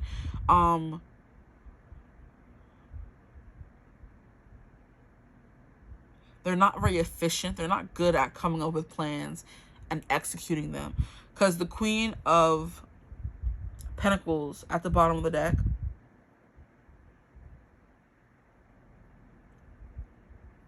I'm pretty sure I said that for you guys. And then I shuffled again. The Queen of Pentacles at the bottom of the deck, she's like very efficient. She's getting things done. She's a stay-at-home mom who has a list ready. She has clothes washed, dishes washed, kids in bed, dinner cooked, you know, floors swept and mopped kind of energy, bed made, laundry washed and folded kind of vibe. She's very efficient in checking off things off on her list. She's taking care of people, very nurturing. This come out in reverse. This person hasn't figured out how to take care of other people. They probably haven't even figured out how to take care of themselves yet. So how can they take care of someone else? Maybe you wanted kids and that was the standstill. And they're like, I can't even take care of myself. How can I take care of kids? But it's like, learn. It's not that hard to wash dishes. It's not that hard to clean clothes, cook food, be an efficient adult. But this person may struggle with that sometimes. Being on their own, being responsible.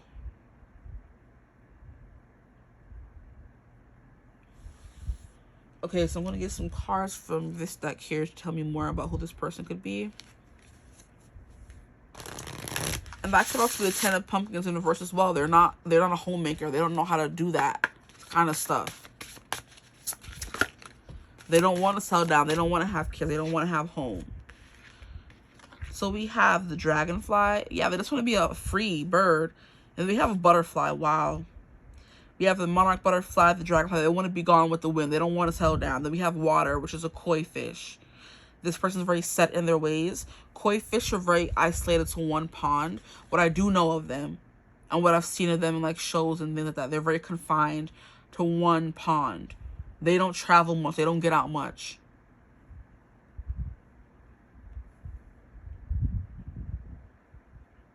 I do want to read about them because I don't know much about koi fish. I'm going to get the book in a second. But we have two air signs, just like, you know, not staying. They have commitment issues. Yeah. They're commitment phobic and they're going to get up and run. That's why that's coming through. And it's funny how I said small but mighty in the beginning of the reading. And this card, this definition represents something about being small but mighty. So let me get the book.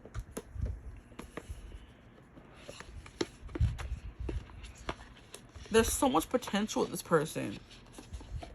They just gotta gain confidence to move forward and not be scared of failing. Koi water 83. This person could love learning, so I'm excited to figure out what the koi fish is. I'm like, I don't know much about them. Come on, what are koi fishes? Okay. So So koi are a kind of carp that are bred for their beautiful colors and graceful fan-like fins and tails. They come in a wide variety of shades, and many people collect them in koi ponds designed to be tranquil and attractive.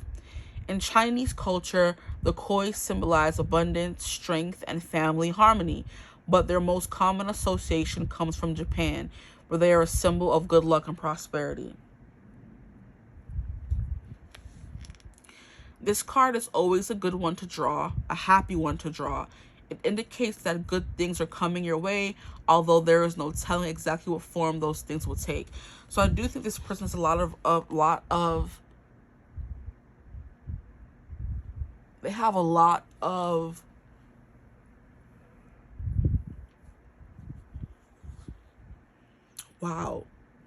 opportunities. Thank you. They have a lot of opportunities in their grasp if they would just reach for them and grab them, but they could be scared sometimes to do that. With the koi fish and the monarch butterfly, them all being about growing and blossoming into something beautiful. The koi fish being about prosperity and abundance. There's something about this person having access to that, the Ten of Pentacles coming out, period. But it's kind of like they haven't tapped into that well yet. And if they would make a dang move, they would have the Nine of Cups in reverse. I mean, upright. They would have the Star upright. They would have the Ten of Pumpkins upright. They would have the Chariot upright. They would have the Queen of Wands upright. And what can this person not do if all those cards are upright? That would seem like an impossible, person to me. They can't be stopped, But they have yet to realize that about themselves.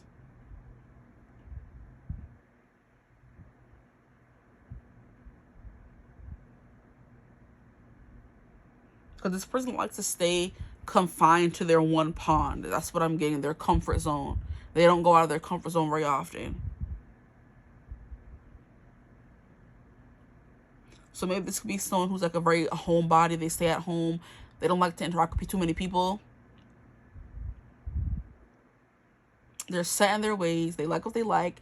They don't like trying new things.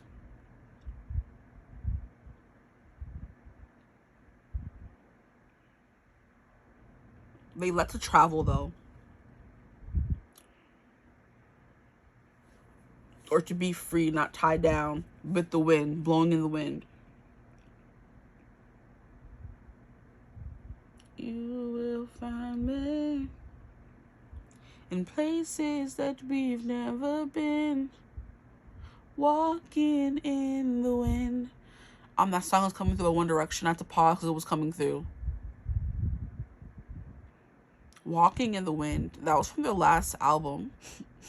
Rest in peace, Liam Payne. That was from the last album. I do believe it was Made in the AM. Walking in the Wind is you will find me in places that we've never been, walking in the wind. So I think it's kind of like it's a song about like not being with someone anymore. And it's like, even if I'm not here, I'm always going to be there right beside you in the wind, Like I wasn't maybe able to commit to you or stay there, but I'm always going to be with you, essentially. That's kind of sweet. This person can be like very sentimental, very emotional with this like hangman, watery trait energy coming through. And then we have water with the koi fish. They're a very emotional person. They can feel a lot, but there's just something about them being scared to be tied down by someone or something. I'm hearing again. So this person could have been like caught up in something and they got out and now they don't ever want to be in a relationship again, Or it's like one of those kids who saw their parents get a divorce, or they came from a very, toxic household, tragic household.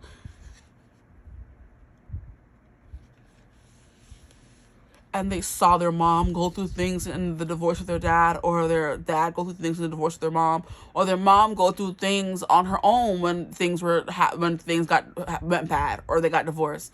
And now they are the kids who said, I'm never going to get married, kind of thing. I'm never going to let that one have control over me ever again, kind of vibe. That's what's coming through here. So they saw some things in their childhood happen that they refused to let happen to themselves. So they would rather be light and free, like a bird, not tied down to any one place or thing. If they want to go somewhere, they can get up and go without having to say, oh, hey, babe, I'm going here, going there. Is it okay? They don't got to tell you where they're going. They just get up and go one day, and you'll never know where they are. They're just in the wind. But they do still have feelings. Okay, get out of here. I don't want to say all that. Okay, relax. No. they do have feelings for you, but they just can't, like, stay. Fuck out of my face. Anyway, yeah. But let's read for the dragonfly. Like, there's just something in them that can't settle down. They're just terrified to do it. Air. Dragonfly 53.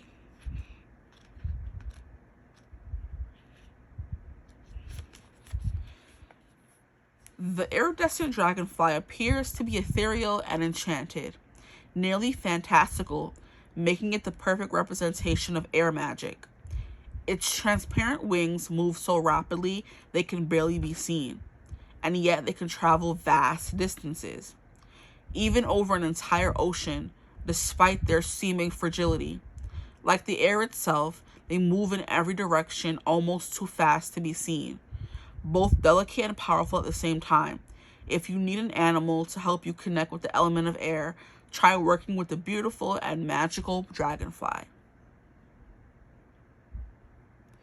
This card may bring you the gift of a lightness of spirit or a hint that it is time to work with the magic of the air.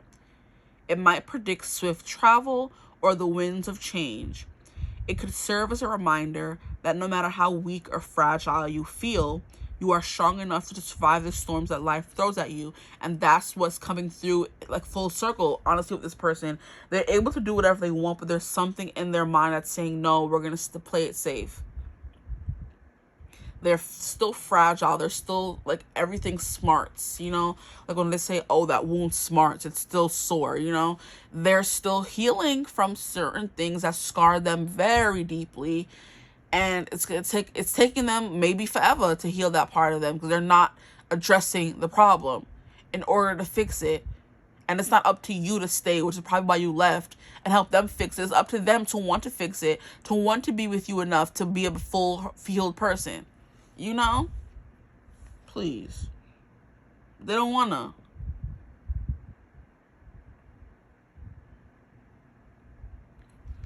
They need to realize they're strong enough to survive the storms of life. So this person could be afraid to spread their wings and fly. Since we have the two air signs coming through. They're afraid to spread their wings and find out what they really can do. Essentially, is the vibe that I'm getting from this person. Now we're going to get some cards from this deck here to see what else is coming through. But this person's like, they're capable of so much abundance if they were to just, you know, let go, let loose. This person can be like very stuffy, stuck up maybe.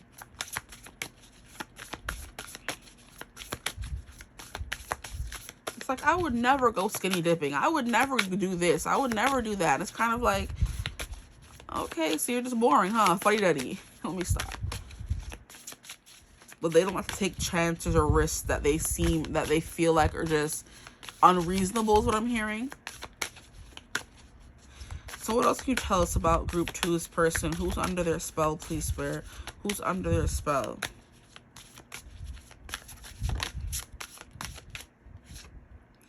Oak tree, power, courage, and strength.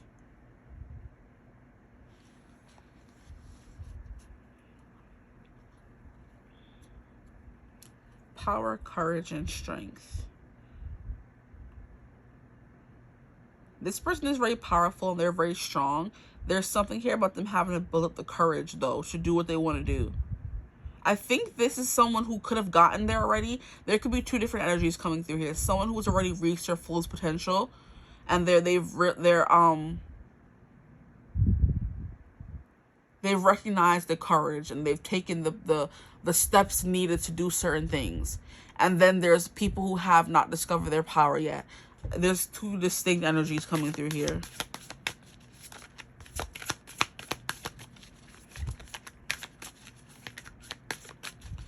Who's this person who's under my group 2 spell, please, Spirit? Who's under their spell?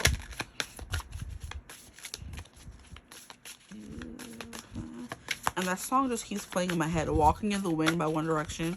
It's a really good song. Give it a listen if you feel called to do so. We have Moth. Wow, we have all these dragonfly, monarch, butterfly, moth. We have mystery, concealment, and illusion. This person is that. Because I'm like, they never fully let anyone in is the vibe that's coming through here, which is like that commitment full. You never let yourself be truly vulnerable with someone. They don't know your deepest, darkest secrets. They don't know your wounds. And if you, like, for example, you're in a relationship with someone, so this is your person and you're their partner, or you could have, like I said, used to be. You're trying to get deep with this person. You're trying to figure out their wounds. You're telling them all your tea. You're telling them all your wounds, your intimate things, and they're not telling you anything back. You will never truly know them and feel comfortable with them. So they know all the things to maybe take advantage of you, or what makes you tick, or what makes you vulnerable, but you know nothing about theirs. And it's just like, then what are we doing? You know what I mean? Yes, they could have feelings for you, they could like you, they could want to be with you, but if you're not willing to be vulnerable and take that next step, that leap of faith of not knowing if it's going to last forever, that is the risk in love. Whether you're married to someone and you break up later, that was the risk you took. Falling in love with them, knowing that later on down the line, one of you may pass, one of you may fall out of love, that's the risk you took. This person doesn't want to take any kind of risk in love. And it could have been because they were deeply betrayed, or they watched, like I said, a train wreck of relationship come up when they were a child. It could have been their parents or somebody close to them. And they just said, I'm never going to let that happen to me. So I'm never going to fall in love. You know what I mean? But in order for you to really deeply fall in love with someone, you have to take that leap and let them in. The next card we have is Trunk. We're getting a lot about earthy energy too. We have stability, loyalty, reliability. Now, like I said, this person's not a bad person for not wanting to settle down or being a commitment full. They're not. But it's just something about them having to overcome these fears, find their courage. And it's there. They have found the courage already, or they will find the courage. And it's just like, they're stuck for whatever reason. But in the beginning of the reading, we have the Hangman, and where they're going on a journey. Everything is still, like, I'm still getting, they're still stuck, though. With the Queen of Wands ending the spread and the Hierophant still ending. You know what I mean? I think they're still stuck. Their life could be going great on their own, maybe, but when it comes to relationships, it's very iffy, you know? And then we have Soul. Planning, setting intentions, and optimism.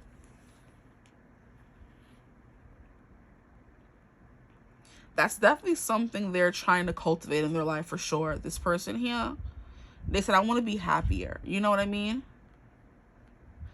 I'm hearing that song in my head, Pretty Hurts by Beyonce, where they said Miss Ann Ward, like, what do you want to be in your life or whatever? And then she answers, I want to be happy. And then the song starts, you know? Mama said, you're a pretty girl. What's in your head? It doesn't matter. Brush your hair. Fix your teeth. What you wear is all that matters. Just another phase. Pageant the pain away. This time I'm gonna take the crown without going down, down, down. Pretty hurts. You shine the light on whatever's worse. So she's like, Mama said you're a pretty girl. What's in your head, it doesn't matter. Brush your hair, fix your teeth. What's in your head, it doesn't matter. And she's like, it's just another phase. Just another day. Pageant the pain away. So look pretty, put on a show, act like everything's all right, but it's not. But she's like, this time, I'm going to take the crown without going down. You know? Interesting. And the Queen of Wands is the most, like, attractive, beautiful queen out of all of them. So there could be something here about them not wanting to be known or loved or appreciated for their looks. They want someone to know them, but they're not allowing someone to know them. So what do you want from people? You know? How do you expect someone to love you for something other than your looks if you're not letting someone in? Very confusing. Maybe this person thinks they look like a moth, because moths aren't the prettiest. It looks crusty compared to this beautiful butterfly here. This person has both facets to their personality, honestly. They may think they look like a moth. They're saying pretty hurts. They may want to look, you know, maybe more blah. Maybe they're very beautiful and very pretty, very attractive, this person, and they're just always constantly used for their looks. And that could be the reason they're afraid to commit to someone. Because, like, does this person really love me for me or for how I look? So the song's like all about pretty hurts.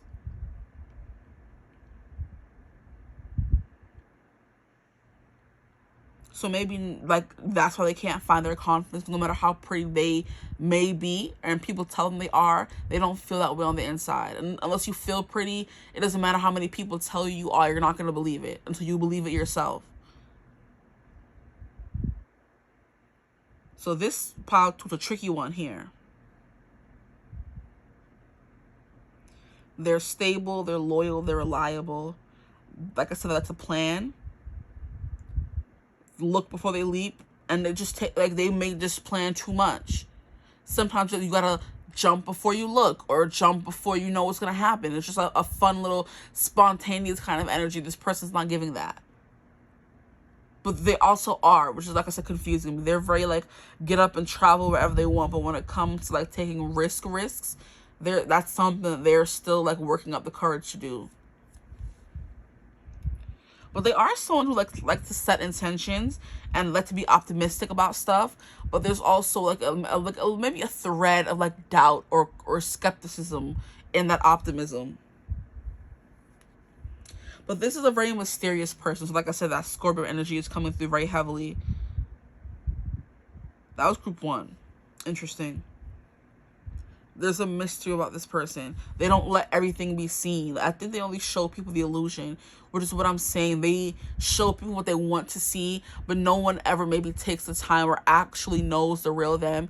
And it's like, well, you don't show people the real you. How are they supposed to know the real you, huh? At the bottom of the deck, we have mortar and pestle, integration, subtlety, and thoroughness. Now, this person's giving me Virgo too.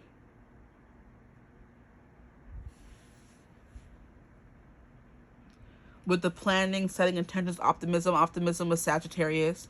And we had that because, like, whew.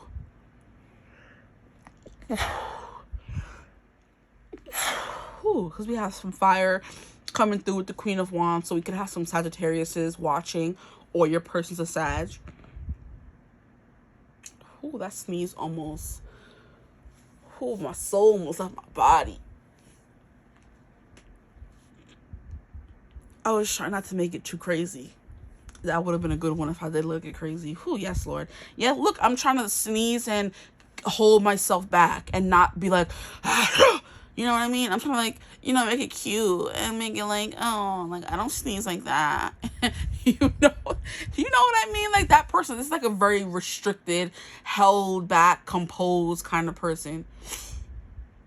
They're like, I'm not going to let somebody see me coughing or burping or passing gas, or nobody's going to see me looking crazy. Like, you know what I mean? And that's when intimacy comes into play. When you're doing things that you won't do with other people. You know, so if you always have a front on, like I said, and you're not allowing someone to see your true self, how do you expect to be loved and appreciated for your true self? This person is backed up in mixed words. You know? Backed up. Mixed up and backwards. What the heck? Look, that's funny. I'm still going to say backed up and mixed. No.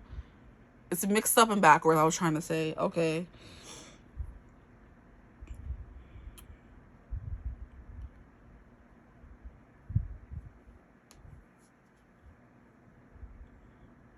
With this mortar and pestle, there could be something about this person. Maybe they do cook, or they're learning how to cook. I'm hearing the basics. So this person said they know how to do the basics. Okay, so who this person is, they know how to do the basics.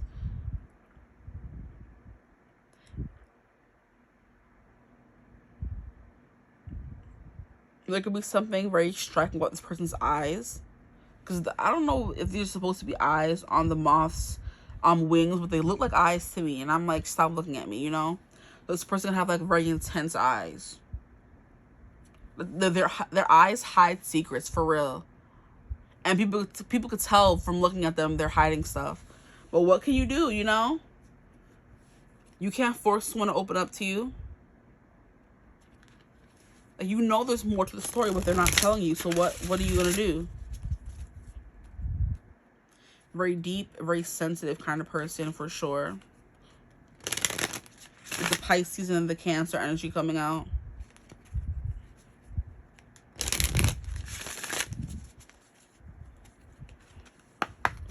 Okay, can we have some final ending messages for my group 2's person who is under their spell? Yeah, I'm hearing stuffy. That keeps coming through. I'm looking at the Hierophant again. I keep being called. And look at how they're all wrapped up. All you're seeing is their eyes. You're not really seeing much. So this person doesn't show much. So they're very private. And like I said, that could lead to them having a hard time being intimate with people, maybe in the physical sense and the emotional sense. Because it's like, what am I doing that for? To be hurt? No. Okay, so we have the veil. Wow, this came through in group 1. So we have, it's quite possible your eyes have become the fog in which you dwell. A half-swallowed glimpse of all that you truly are or can be. That the tears you bleed are ready for the storm to turn the skies inward. So the same thing that I was saying for group 1, if there's certain things that are holding this person back, it's kind of up to them to realize, like with the whole intimacy thing, it's up to them to willingly open themselves up to people, or to come and say, I want to be with you, or to kind of break the pride, because this person have like a lot of pride, to break that and say, hey, you know, break the silence essentially.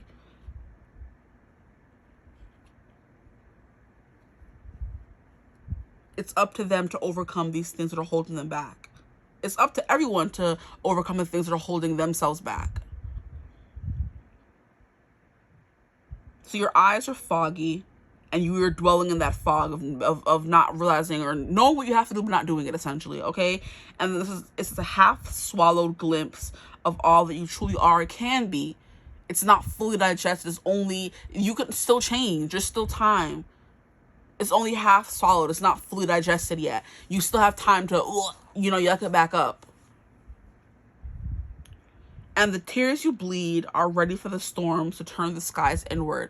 So the tears that you always cry, or the tears this person cries, it can be easily fixed by being more vulnerable and turning that introspection inward. Like, hey, what can I do to do this? What can I do to put myself out of my comfort zone, to be more spontaneous kind of energy, to be more courageous? These are the oh my gosh, guys. These are the exact two, wow. These cards came out in group 1. Are you guys from group 1? Because I did tell group 1 at the end of the reading that if you feel like the reading was describing them instead of another group, go find another group. Are you guys from group 1? That's crazy. Y'all saw me, y'all heard me shuffle the deck. And then I started shuffling regular, and these two cards came out again. Wow. Okay, mind blown, y'all. We have reflection. Be wary of things you believe to see with eyes wide shut, for they are mirrors of the mad, and truths only spoken with a bleeding tongue. So the same thing that I was saying for group 1, it's like your reflection, the person who you see, like I said, or the person that people see is only what you show them. And you know who you truly are. So in order for people to see who you truly are, you have to let them in, you know? But with the whole be wary of the things you believe, because your eyes are wide shut. You see how it said wide shut and not wide open? You think your eyes are open. It says your eyes have become the fog. You think your eyes are open, but they're not. They're wide shut. So there's something here about perception, not seeing things as they are, you know? Or there's something about this person thinking that people perceive them in a certain way, but it really isn't. It's all in their head. Something like that is coming through. But it says, for they are mirrors of the mad, and truths only spoken with a bleeding tongue. So things you don't say, things you don't want to admit to, things you don't want to look at, to dive deeper on kind of energy. That's what this card is talking about. The reflection, the things we see back at us that we may not like, are the things that we need to like heal kind of energy, you know, if that makes sense.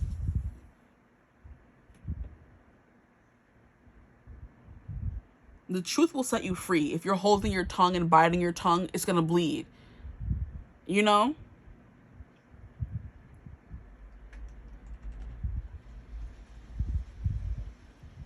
And then I guess when you open your mouth to speak, your tongue is going to be bleeding from all that holding your tongue back. So it's like you can only speak your truth when your tongue is bleeding. You know, I don't know. I'm not trying to get into the whole, because these cards always, they're clear and I understand what they mean, but it's hard for me to explain to other people.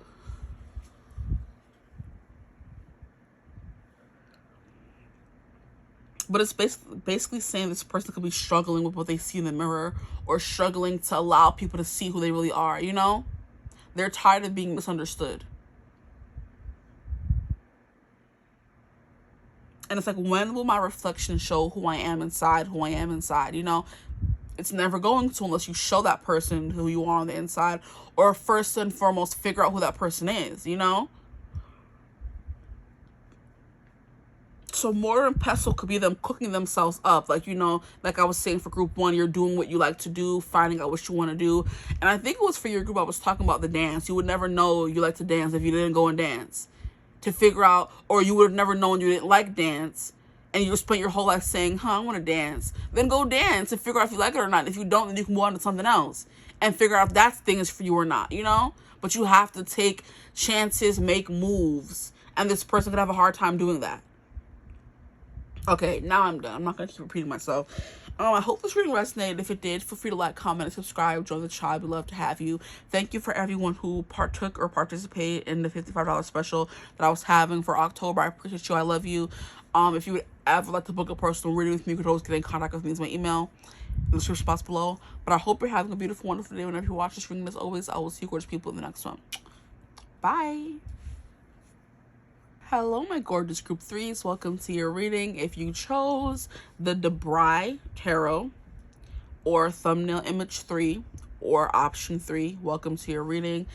Just a quick disclaimer, if at any point during the reading you are not feeling the message, you're not liking who this person is turning out to be, you don't like me as a reader, whatever your reasoning, click off the reading. Don't let someone on YouTube who you don't know steal your joy, steal your peace. You know what I mean? Yeah, just that quick disclaimer. I'm putting that disclaimer out there. So today's reading, we're gonna I can't talk with your reading. Wow, this person could have a hard time talking around you, is what I just heard. Or like articulating themselves properly. They could come off like a bumbling idiot, is what I'm hearing as well. Okay. This reading is going to be about who is under your spell. This person has to be very careful about how they say things, when they say things. They could slip up really easy and tell you things they didn't mean to tell you.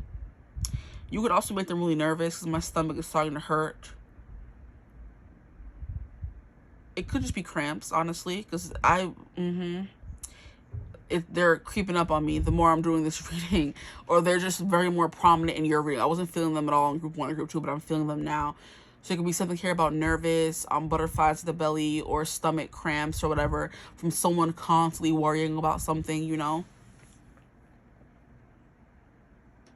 But yeah, this person can just speak fast as well. But with the deck, what I'm getting from the deck as well, this person's like a very imposing kind of energy. They come off like threatening or eerie or like dark or mysterious kind of vibes. You know what I mean? I'm hearing shadowy. I'm hearing willowy. I'm also hearing that, you know, that I know y'all know, if y'all my 90s babies, that I don't want to call him evil, but he probably was, from Courage the Cowardly Dog. The episode that scared me half to death, that show that I always been a scaredy cat, was when there was like a willowy figure outside of the house, and he was just like swaying and like singing something. Oh my, it still gives me the heebie-jeebies. Bro, I just got chills. Like, I hate that episode so much. I'm pretty sure to this day, that episode would scar me and I just can't watch it. It would always come on and I would be terrified. I'm like, what were y'all doing showing that to kids on Cartoon Network? Who do I sue? Who do I talk to about this? Because I need some reparations, because I'm still scarred. Because no, that's what you guys are giving, or your person is giving anyway. They're giving that scary, shadowy figure outside the house, and Courage was just like, yeah! You know what I mean? That's what y'all, I don't like that, but hey, it happens. That's what I'm getting for you guys. Because one thing about this deck, it's mostly just like shadows. That's what it is. It's mostly just like shadows. It's not like color. It's just black and white. Or black and gray. Okay? So you felt called to this reading because your person has like a very like, you know, dark or maybe somber air. It's giving serious. It's giving Capricorn. It's giving Scorpio, don't mess with me.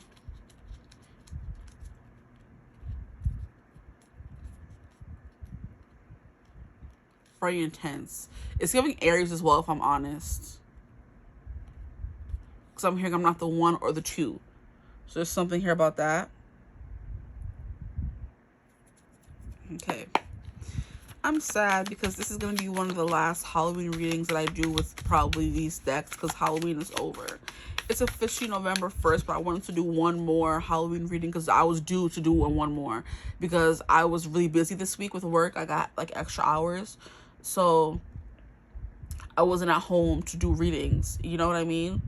So I'm doing it today because I owe you guys at least one more Halloween reading. I may do another one after this one. Who knows? I feel like it's still the beginning of November. It's still technically Halloween season, in my opinion. But we have judgment. Yeah, this person may look like they're always judging people. They have that kind of air. That's Capricorn. Like, holier than thou, I'm better than you. Wow. Then we have the World. 2 major arcana cards coming out back to back. So major energy. I'm hearing BDE. They have major big energy. Whether they're feminine or masculine, they have it. People are definitely intimidated by them. They're intimidated and fascinated. Are these cards supposed to come out or no? Because y'all pissed me off. You have a Page of Swords. You have Justice. 10 of Cups. These are a lot of cards. The Emperor. I'll keep these. Is the Page still here? I'll take the Page too.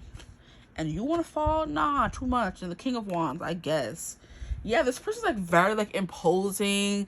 I don't want to say menacing, but like maybe their presence is like very large and in charge. The King of Wands and the Emperor coming out is very large and in charge. You have Justice in reverse.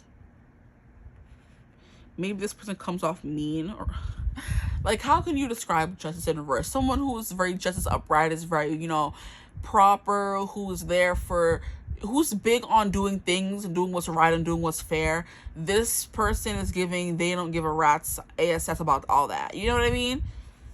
They're like, I do what I want kind of energy. We have 10 of Cups. People feel very emotionally comfortable around you. There's this person though. I wanted to say you guys, so people can feel comfortable around you guys, but this is supposed to be about who's under your spell. So this person is definitely someone who makes people feel very emotionally comfortable. This is a person that people can open up to very easily. It's kind of like how it's giving me that big, rough bartender who's like working behind the bar. He just grunts and says, like, what do you want? Kind of energy. He's not like overly friendly, but he's not mean either. And if someone comes in looking extra sad, he may not want to, but he's going to listen to what they have to say, you know?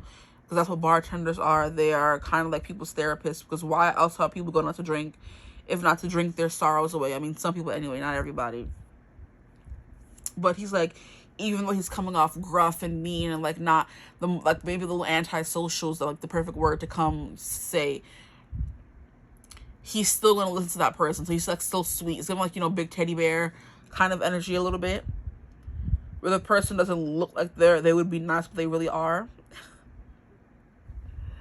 And those be some of the best people, honestly.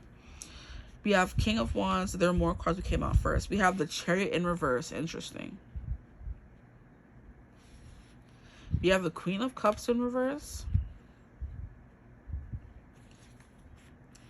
The Page of Swords. The King of Wands. And then the Emperor. What is in my eye? Can you move?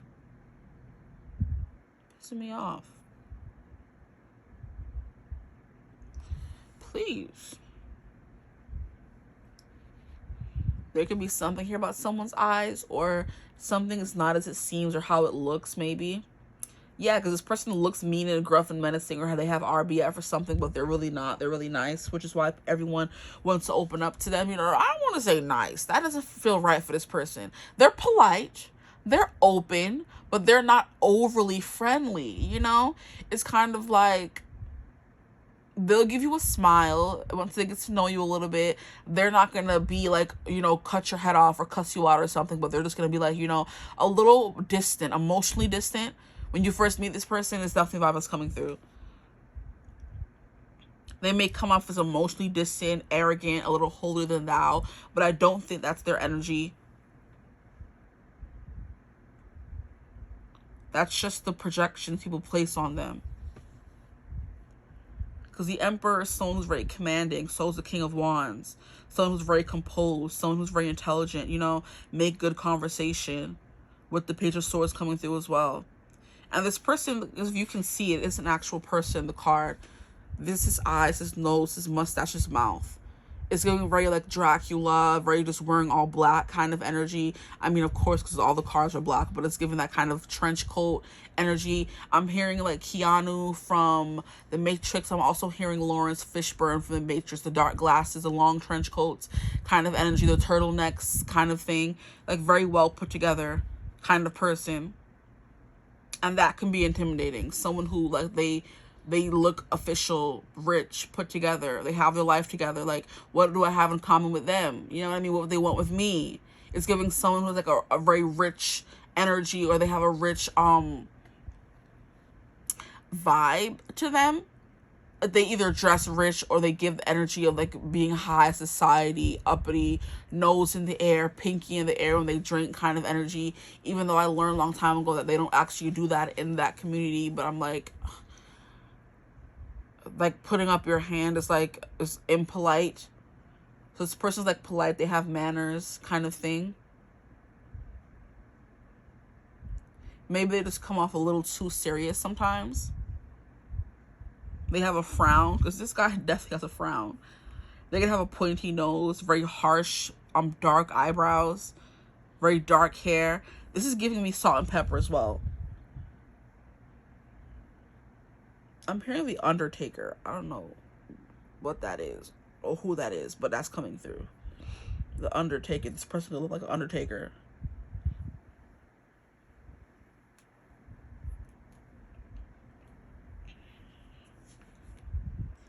This is secretly the person who was able to give you everything you want. They're able to give you the world, honestly. They're able to give you, I'm hearing grand gestures. I'm hearing aggrandizement as well. Like these big words are coming through. They can speak very prim, proper. They can use big words. Honestly.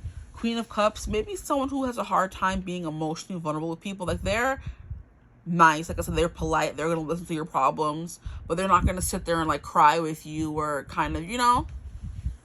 They'll listen, they'll give you an ear, but like that's about it. They're not going to get like too involved. They'll give you advice.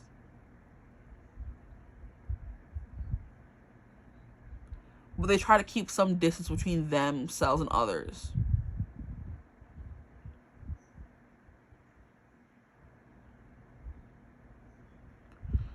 Now I'm trying to figure out what the Chariot in reverse is here for.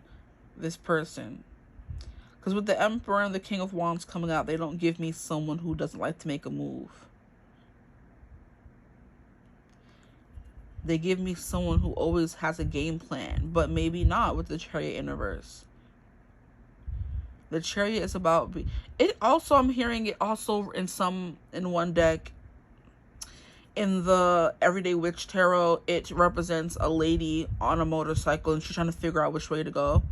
And it's like you could either go this way or that way. This person knows where they're going in life. They have like a very set plan, what they want, how many kids they want to have, when they want to get married kind of energy, the kind of person they want to get married to, what kind of house they want, kind of, they have everything laid out before them. It's like just a very successful person, or someone who is destined for success is the vibe that's coming through here. It's giving me like a little bit of an Aaron Burr. And that means they could take on some of his negative aspects as well. Because I'm hearing the song from Hamilton where they're like, he's so approachable. Like you can grab a beer with him. And I think that's a part of the play where Aaron Burr is running for president against Jefferson. And people are like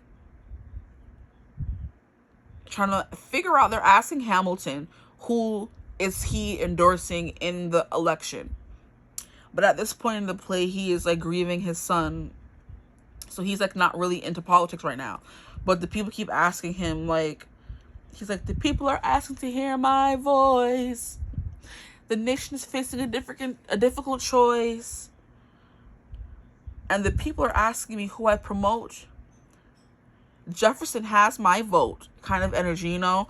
So it's like, he's so approachable. Like, you can grab a beer with him kind of energy. He's giving like very much those kinds of vibes to Aaron Burr. But Aaron Burr was giving those vibes because people were saying that about him.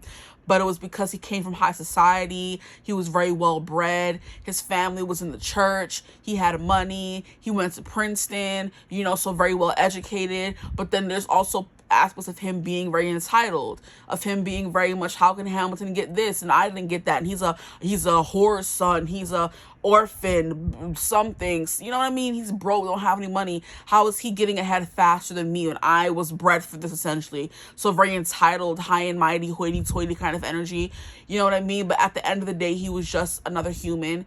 And everyone has their flaws, honestly.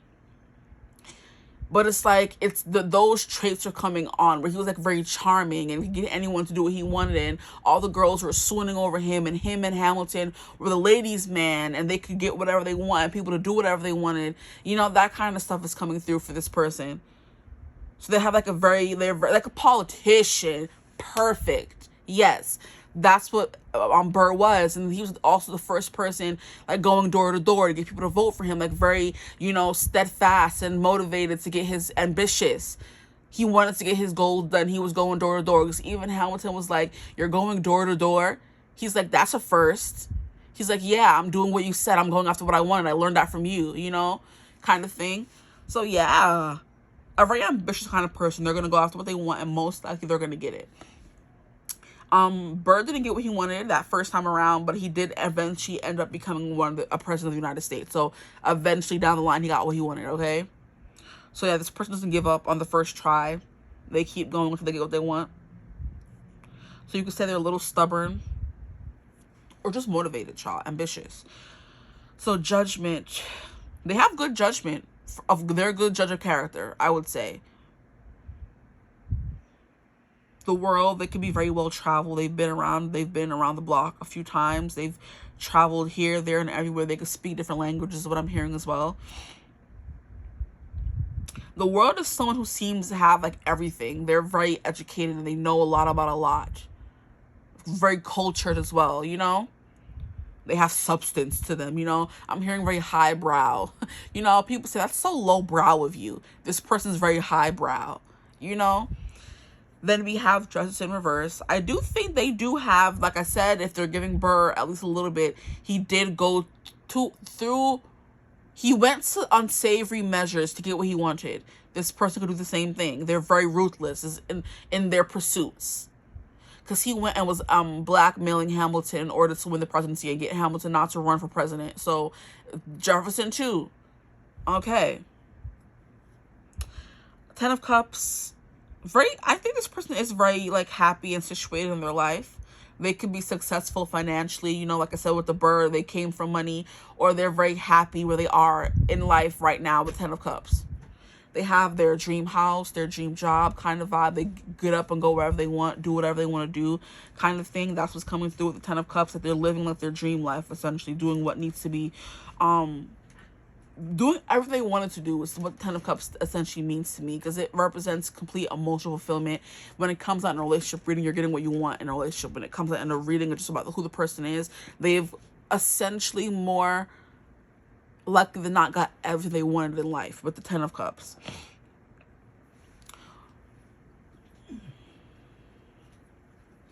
With the Chariot in reverse, with this checkered board, like, you know, pattern in the background, it's giving me the saying where it's like everybody else was playing checkers and they were playing chess. If this person's like very advanced, they're doing things that everyone else is not thinking of, which could be why they're like, I'm getting like admired and looked up to. It makes it seem like they're looking down on people sometimes with this energy. And my eye is just itching. There has to be something. Okay. Queen of Cups. So like I said, not the sweetest person, but they're going to, you know, if you're going through something, they're going to pat you on the shoulder like, it's okay, it's fine. They're going to be a listening ear. They're going to listen to you. They're going to be very compassionate. But I don't think they're going to be like, you know, too, you know, gushy and mushy kind of vibe. Like, I'm getting very big Capricorn vibes from this person. So, like, they're ruled by Saturn. It's, like, very serious, business-minded, business-oriented. They're doing what needs to be done. They're very much focused on themselves. They're the person who's doling out lessons to everybody else. If you're not ready for a lesson, don't talk to them. If you're not ready for the truth, don't ask them, kind of thing, you know? With the Judgment card coming through as well, because the Judgment card is, you're being judged, essentially, you know? So like I said, they have a good judgment. People may think that this person judges them. You know, but like I said, if you don't want the truth, don't come to this person, because they're going to give you the full truth. Page of Swords is like giving a little bit of playful of air, but it came out later in the spread when I was pulling cards, so it may take a while for this aspect of their personality to come through. You know, they are very innocent, they are very sweet, they can get nervous sometimes, you know what I mean? They get very giddy, they get, like I said, the nerves in their tummy, or like they tumble over their words or something like that when they're around you, which is how you may know that they like you, because they're very much like on for everyone else and, you know, stoic for everyone else, but for you they're like they're bumbling over their words, like a little bit nervous, and you're like, you nervous over me? Okay. It's like a very attractive trait for someone who's like so powerful and strong to come off like, you know, human. But this person definitely does adult lessons. They can be very big and muscular. This is like giving muscular here. They take care of their body. I'm hearing they're very rigid in their routine. They're very strict as well. In other places, I'm hearing in more ways than one, they're very strict. So it's giving daddy energy. I'm just going to put it out there, because I think of Saturn as daddy, you know? Saturn is the daddy of the planets. He's the one who's doling out lessons. He's disciplining. He's making sure everything's running smoothly. He's teaching you the harsh lessons we need to learn. He's sometimes, you know, taking away from you to give back sometimes, you know, kind of energy. And that's like big daddy energy. Okay, your dad is grounding you, taking away your stuff, because there's a bigger lesson to it all. So you think Saturn is the depriver, the taker away, or it is, but it is there. It's happening for a reason. There's a lesson behind it, you know? So if like you do something wrong, your phone gets taken away, so you can learn to never do that again, you know? It's experience, okay? To gain some experience. This person is very experienced. We have King of Wands, very commanding. This person does have some fire. Like I said, it takes a while for these aspects to come out in them, but they're definitely there. Like they come off like very powerful right off the bat. In control, most definitely, with these cards coming through. Then we have the King of Wands. They're very attractive as well, because the King of Wands is like the most attractive king. And the Emperor is a different kind of imposing and commanding. It's more so in control, the boss, the head honcho, the one who's like the CEO of sorts. But the King of Wands is more so describing looks factor to it all, you know? It's like a very charming, like I said, person. I just keep hearing he's so approachable. Like you could grab a beer with him. It's like a CEO who's also like down to earth. So we have Leo, Sag, and Aries coming through here with this energy. Now with the Emperor, this is a no-nonsense kind of energy. Someone who has a lot on their shoulder, a lot on their plate, a lot of responsibilities, okay? They could, like I said, have a business they have to take care of. They have family they have to take care of. This is the person, their family, where everything lands on their shoulders. They're the person, the family, who is taking care of everyone else. They could have the highest paying job, and they're taking care of their family, you know? all the responsibilities land on them.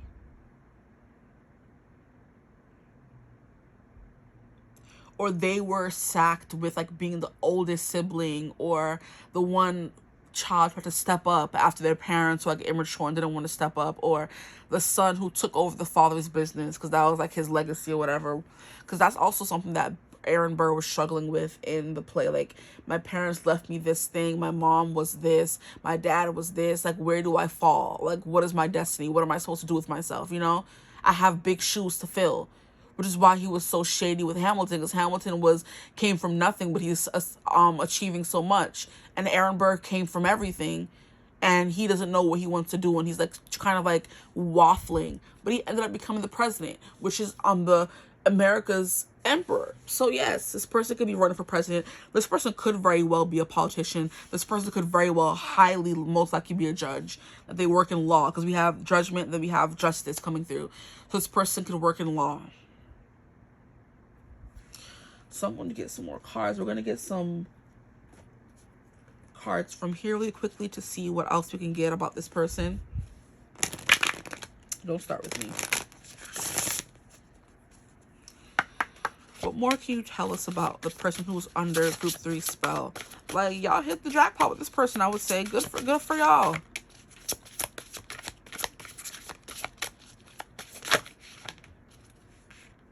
We have a stag, exactly. It's giving daddy energy. The stag, like I said, in every reading when it comes through, it gives me a protector, okay? Because it was Harry's and also Harry's father's Patronus in the Harry Potter books and movies, okay? So the protector, the father, you have and then we have spirit. It's giving me that horse. So like very strong and muscular, because that's what's coming through, like very sinewy muscles is what it's coming through with here. And then horses have those sinewy muscles, and so does a stag. So like a very buff individual. So I'm going to move you guys up a little bit because a card fell to the side and I gotta get it. 2 cards fell to the side, okay. 3 cards fell to the, there's only 2. Okay. So wow, we have koi fish. This actually came out in group 2, and koi fish represents prosperity. These it says these fishes were bred because of their beautiful colors, and they're always kept in a sanctuary to look attractive and peaceful and tranquil. So this person does always look tranquil. It's very hard for them to be ruffled. You know, you can't ruffle their feathers very easily, so they have like a very high tolerance, and I feel like it's something they had to have. They have a high tolerance for, you know, ridiculousness and, you know, just a lot of stuff. They have a high tolerance for pain maybe as well. And here we have the dog. So they're also loyal. I like this person a lot. Who is this? This person's a strong spirit, okay? Like I said, I'm getting the movie Spirit with the horse. I forget what it's about, but if maybe that movie is important to this person, or watch this movie to know more about this person. It's like the cartoon movie we were watching when we were little. For those of you who are around my age group, the 90s babies. Yeah. Or early 2000s babies. Spirit, that horse movie. There's something, this person has a strong sense of spirit as well. A strong spirit. It can't be broken very easily, which is why I was saying, even when Aaron Burr lost the presidency, he just, you know, licked his wounds and ran again. And he won that time. So they don't really give up. The dog is someone who's very loyal. Someone who's very sweet. I think underneath this hard exterior, or this very boss woman exterior, is someone who's like very much playful. With this Page of Swords coming out, they like to talk a lot, like to be around people. Cuddling is also something that's coming through. They have like very sweet eyes. Is why I think that people feel comfortable with them, even though they may look not that, you know, their eyes are very warm and welcoming. They could give puppy dog eyes. They could like to read. They could have a library of studies, what I'm hearing.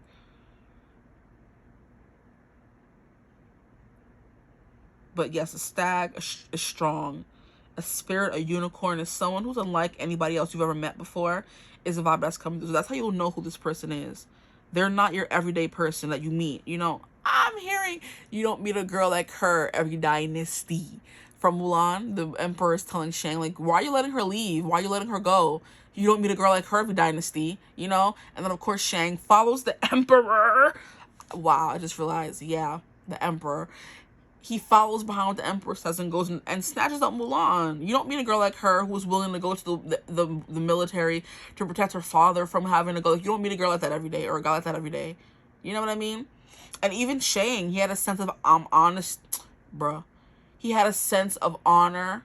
He had a sense of destiny because his father was like a general and he needed to become a general like his father, just to find out during the movie. I'm pretty sure everyone has seen Mulan by now. They found out his father like passed in like a big battle, and now the rest of the army is gone. It's just them. Everyone else was completely decimated, and now it's up to him to fulfill or finish what his father started, Shang and Mulan. And Mulan was there to help him. So it's like giving, you know, power couple vibes from you guys. Power couple vibes, big power couple vibes here with you guys. Where they were looking for their intellectual equal. They were looking for the equal, someone they could feel at home with, they could feel safe with, okay? And that's when the puppy side of this person comes out. But Shang was also very much like, I'm man, you woman, I'm the general, I do what I want. Even in Mulan 2, where he was very much like, you need to stay in a woman's place and do what I tell you. And Mulan was like, funny. You know what I mean? I do what I want, okay? And in the end, they came to a compromise, okay? You can't be with a strong woman and expect her to bow down to you. That's not how it works, okay? And you can't be with a strong man and not relent sometimes. It's just a give and take. Okay, what was I saying? Yeah, so something here about destiny. Having to fill someone's shoes. Because this is funny how we have shoes here. Yeah, having to fill someone's shoes. That just came through randomly.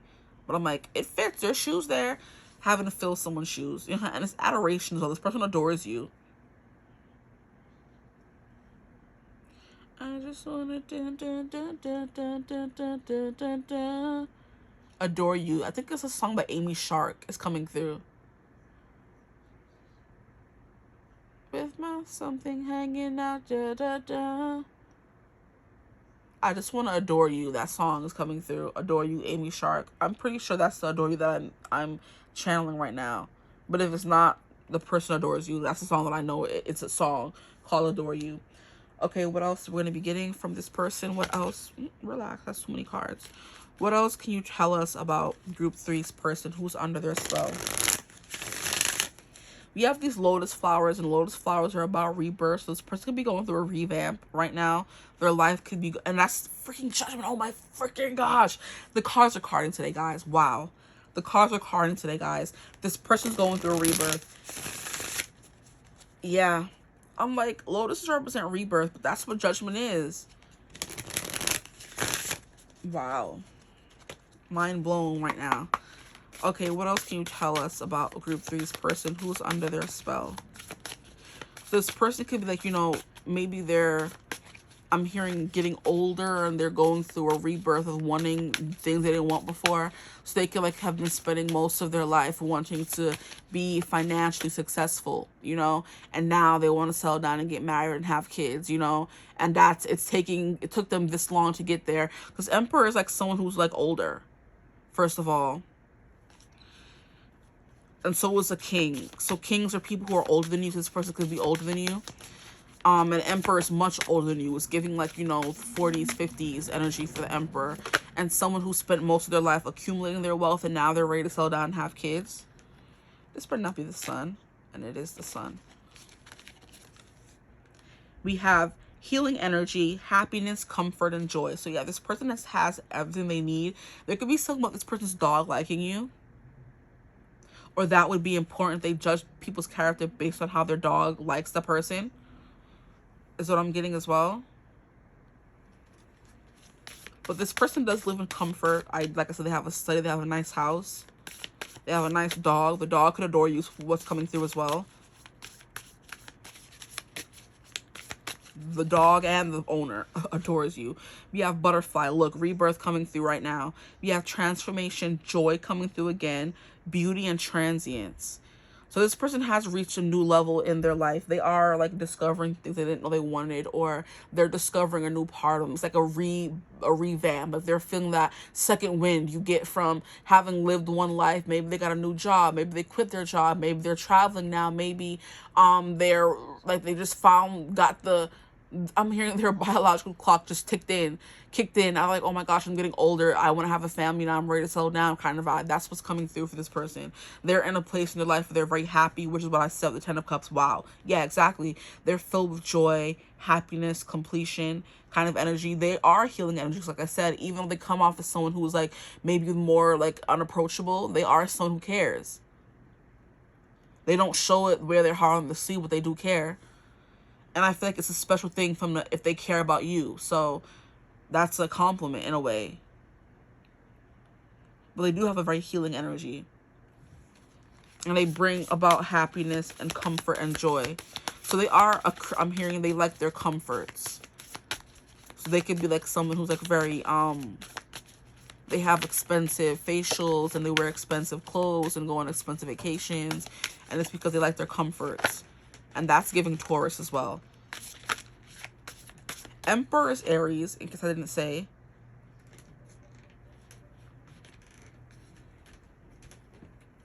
I don't think I did. But Aries came through in the King of Wands. So Aries is doubling down here. And that's one of the signs that I mentioned in the beginning. Here we have watering can, asking for help, and sharing burdens. This person would have a hard time asking for help and sharing burdens. Especially because they're the ones who's always expected to have the solution to everyone else's problems. They don't have anyone there solving their problems. Now my candle going out together. And we have preserve. This is so cute. Look at the little chipmunk. We have security, forethought, and thrift. Wow. Okay, so we keep getting things about security coming through, comfort. And at the bottom, wow, we have winter, an ending, recharging, reflection.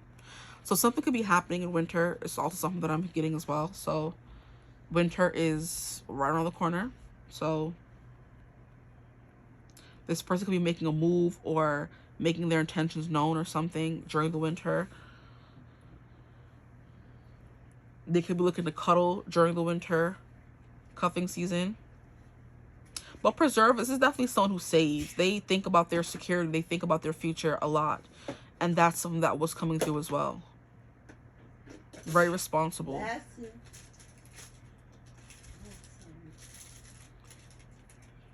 Watering can, this is a full can of water. So this person's able to pour into others because their cup is full. All their cups are full, actually, the 10 of Cups, honestly. But they do have, like, because their cup is so full, they have a hard time asking for help for this person. But they have no problem giving to others when they ask for help, which is usually the trait for people who have a hard time asking for help. Okay, asking for help, sharing burdens. I'm going to get some last cards from this last deck. Out of all the groups, this one is my favorite.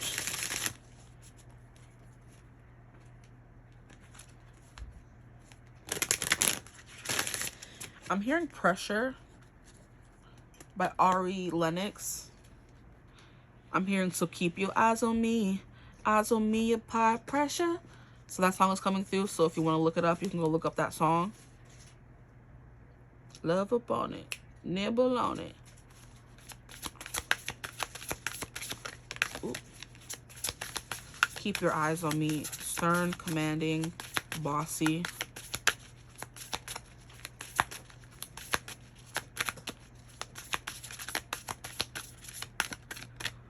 What else can you tell me about this person? We have Healer. Oh, yeah. It's so small.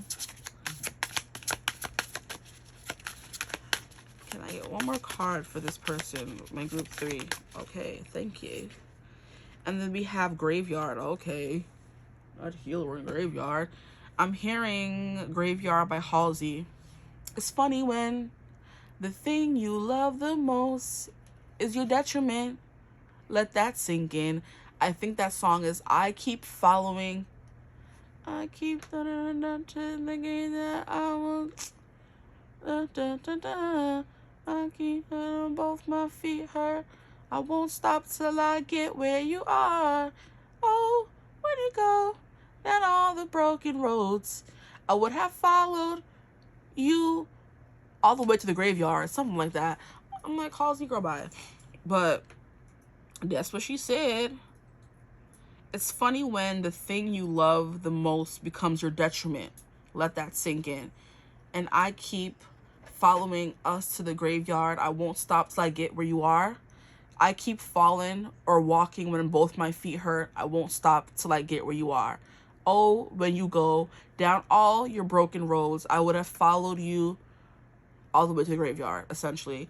So loyal is coming through again. This person could follow a lot of people where they shouldn't. You know, get into trouble because they're always trying to help people. Especially when it's people they love, because like when it's funny when the things you love the most are not good for you. You know, essentially what she's saying. Okay, so it says, listen as the medicine bleeds through her teeth. A river of mercy blessed by mother, seen only by those who hold her mirror. See, seen only by those who hold her mirror. That's the vibe of they only let people see what they want them to see. It's definitely what's coming through for this person. So they're not like telling everyone all their business. They're not like very forthcoming. And that's something else that was happening with about Aaron Burr and Hamilton. Hamilton was like, he's not very forthcoming on any particular stances. So people didn't know what he stood for. Because he just said he said the nice things. But what do you actually stand for? That's why Burr was the perfect politician. He was like, I'm not going to tell you what I'm really going to do. I'm just going to tell you what y'all want to hear. Okay? Y'all going to make me president. And then I'm going to do whatever I want to do. That's the kind of person he was, essentially, you know? But it's like, you're not very forthcoming. This person isn't very forthcoming. Not saying they're sneaky politician. Could be. Who knows? Listen as the medicine bleeds through her teeth. A river of mercy blessed by mother. Interesting. So, okay, as the medicine bleeds through her teeth, a river of mercy blessed by mother. So, like I said, this giving healer, whatever they say. See, that's what I was saying in the beginning, bro. I was like, if they're the mean bartender behind the bar that is like not overly friendly, but they listen when people come in and are crying about this and that, and then whatever they say helps soothe the people who are there, like trying to drown their sorrows, you know? And they don't know why they say what they say. They just say whatever, and it says, as the medicine bleeds through her teeth. So what she is saying, the words she is speaking, is healing the people around her. Well, this lady in the card for specific, but whoever this person is, man, woman, whatever, you know? And seen only by those who hold her mirror. So like I said, if they let people see them, then they'll be seen. But other than that, they're like a veil. I'm surprised the veil didn't come off of this person. But I think that's a card. No, the card, wait, is that card in this deck? I think it is. There's the veil in this deck here, but it didn't come out, so I guess it wasn't meant to come out. So we have Graveyard, where there's a song that bellows in the peace of knowing no end, in acknowledging the crossroads of eternity. Interesting. Let's see what they mean by this. There's a song that bellows in the peace of knowing no end, in acknowledging the crossroads of eternity. Interesting. What does that have to do with the graveyard, y'all? Are they saying people live forever through the people that they left behind? But I'm like, see, there could be something about that coming through. They could have lost someone in their life, because it says R.I.P. And on this one, it says dearest wife and mother. On this one, it says beloved mother. And on this one, we don't know what it says. It just says R.I.P. So this person could have lost someone significant to them. A daughter, or a wife and a mother.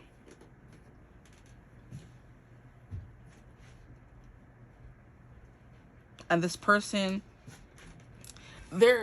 it's like they find comfort in knowing the person isn't really gone, essentially. Like, yes, and it's like, I would have followed you all the way to the graveyard. So there could be a specific person they go to visit at a graveyard, and they have peace in knowing the person's always going to be there with them. Like, of course, the person's not in the grave anymore. They're with you in your memories and the stuff you carry with them kind of energy. There's something that was like, what is it? There's an actor, Andrew Garfield. He was doing an interview with Elmo. it wasn't an interview. It was just like they were talking. You know how celebrities go on the Sesame Street and whatever. But he had recently lost his mother. See, so somebody could have lost their mother here. He recently lost his mother, and he was telling Elmo, "I miss my mom." And Elmo was like, "Oh no, I'm sorry." And Andrew was like, "Don't be sorry. It's fine. When you miss someone, that is what does it say? It's something love. It's not unreceived, and it's not unprocessed, but it's the love you can no longer give them because they're not here anymore. So it's love that has nowhere to go, is I think how they said it. So when you miss someone, you're thinking about them, you can't call them, you can't see them. So it's like, it's love that can't go anywhere. That's why it sticks with you when you miss them, and like it hurts, because it's like you can't go see them. If you want to hug them, you can't hug them. If you want to talk to them, you can't. So it's like love that you can't give to someone anymore. Like when you love someone, you call them, "I love you," da, da, da, da, whatever. You can give it to them. It's expressed. But it's like when you miss someone, it's unexpressed love because you can't express it. He was explaining it in some kind of way. But I'm like, okay, Andrew, go off. And Emma was like, Emma was so annoying, bro. Emma was like, "I miss people too." Like I like, he's trying to like relate to him. Like I know what that feels like of missing people, you know? But I'm just like, I'm always so funny. But it's like love with nowhere to go, which is why it stays with you and it hurts kind of energy. So this person could be grieving a family member, a mother, a daughter, a wife, a sister, something. And that's a love they take everywhere with them. So that could be a big part of their personality, why they're always so sad and somber, why they're always so serious, why it's hard to kind of get to know them, why they're closed off. Because when you open yourself up to more love, you open yourself up to be hurt if something were to happen to that person. So it's kind of like when you lose someone who was very integral, important in your life, you kind of shut down and close off because you never want to feel that pain again. And you're still struggling and dealing with that pain. Like I said, you know what I mean? Like I said, Aaron Burr's parents, his mom and dad, like it's been coming through the whole reading. His mom and dad died. He was wondering what he was supposed to do with his life. And that could be what this person's struggling with right now. Like a rebirth. Like, I'm still here. My people are gone. How am I going to go on without them? And they could be finally coming out of that period of being sad and lost and grieving. And now like, okay, what do I do now? Where do I go from here? You know? That could be something they're going through. But a song that bellows in the peace of knowing no end and acknowledging the crossroads of eternity. They're always going to have those memories. That person was always going to be their mother. That person is always going to be their sister, their brother, their daughter, or whatever. That person's always going to be there with them. And there's a peace in knowing that the person's always going to be a part of you. And even when you do miss them, there's no need for you to feel like it's pain. It's just love that can't be expressed. It can't go anywhere. It's an energy that can't be given to that person. All you can do is think about them and know you can't talk to them, reach out to them. That's what it is. Grief, missing people, you know? And that this person could be dealing with that as well. Which is why they're in this winter here of an ending, recharging, and reflection. They're coming out of a period of going through a deep loss in their life, and they're trying to find the other side, you know? The other side of me. Why had Montana coming through? Funny. But yeah. And it's funny because that's what she meant in the song, "I want you to see the other side of me." I'm this big pop star, and yeah, I'm this big, successful, famous person, and everybody's seeing me as that. When you're going to see me as just Miley Stewart, when you're going to see me as just a regular person, kind of, maybe you do see them that way, which is why they feel like a kinship with you. They feel feelings for you because you don't treat them like this big person. You treat them like a regular person, you know? But yeah, I'm going to leave the reading right there. But this is a cute one. I like this for you guys. I like that this person's under your spell. I wonder who it is. And if you know this person, go get them. Okay? Go get them. Go get them. Okay? Or they may come get you. Who knows? But I hope this reading resonated. If it did, feel free to like, comment, and subscribe. Join the tribe. We'd love to have you. I want to thank everyone who took advantage of the $55 special I was having on my channel for October. It is now over. It's November now. But if you did ever want a reading, you could always email me using my email in the description box below. But I hope you're having a beautiful, wonderful day whenever you watch this reading. And as always, I will see gorgeous people in the next one. Bye.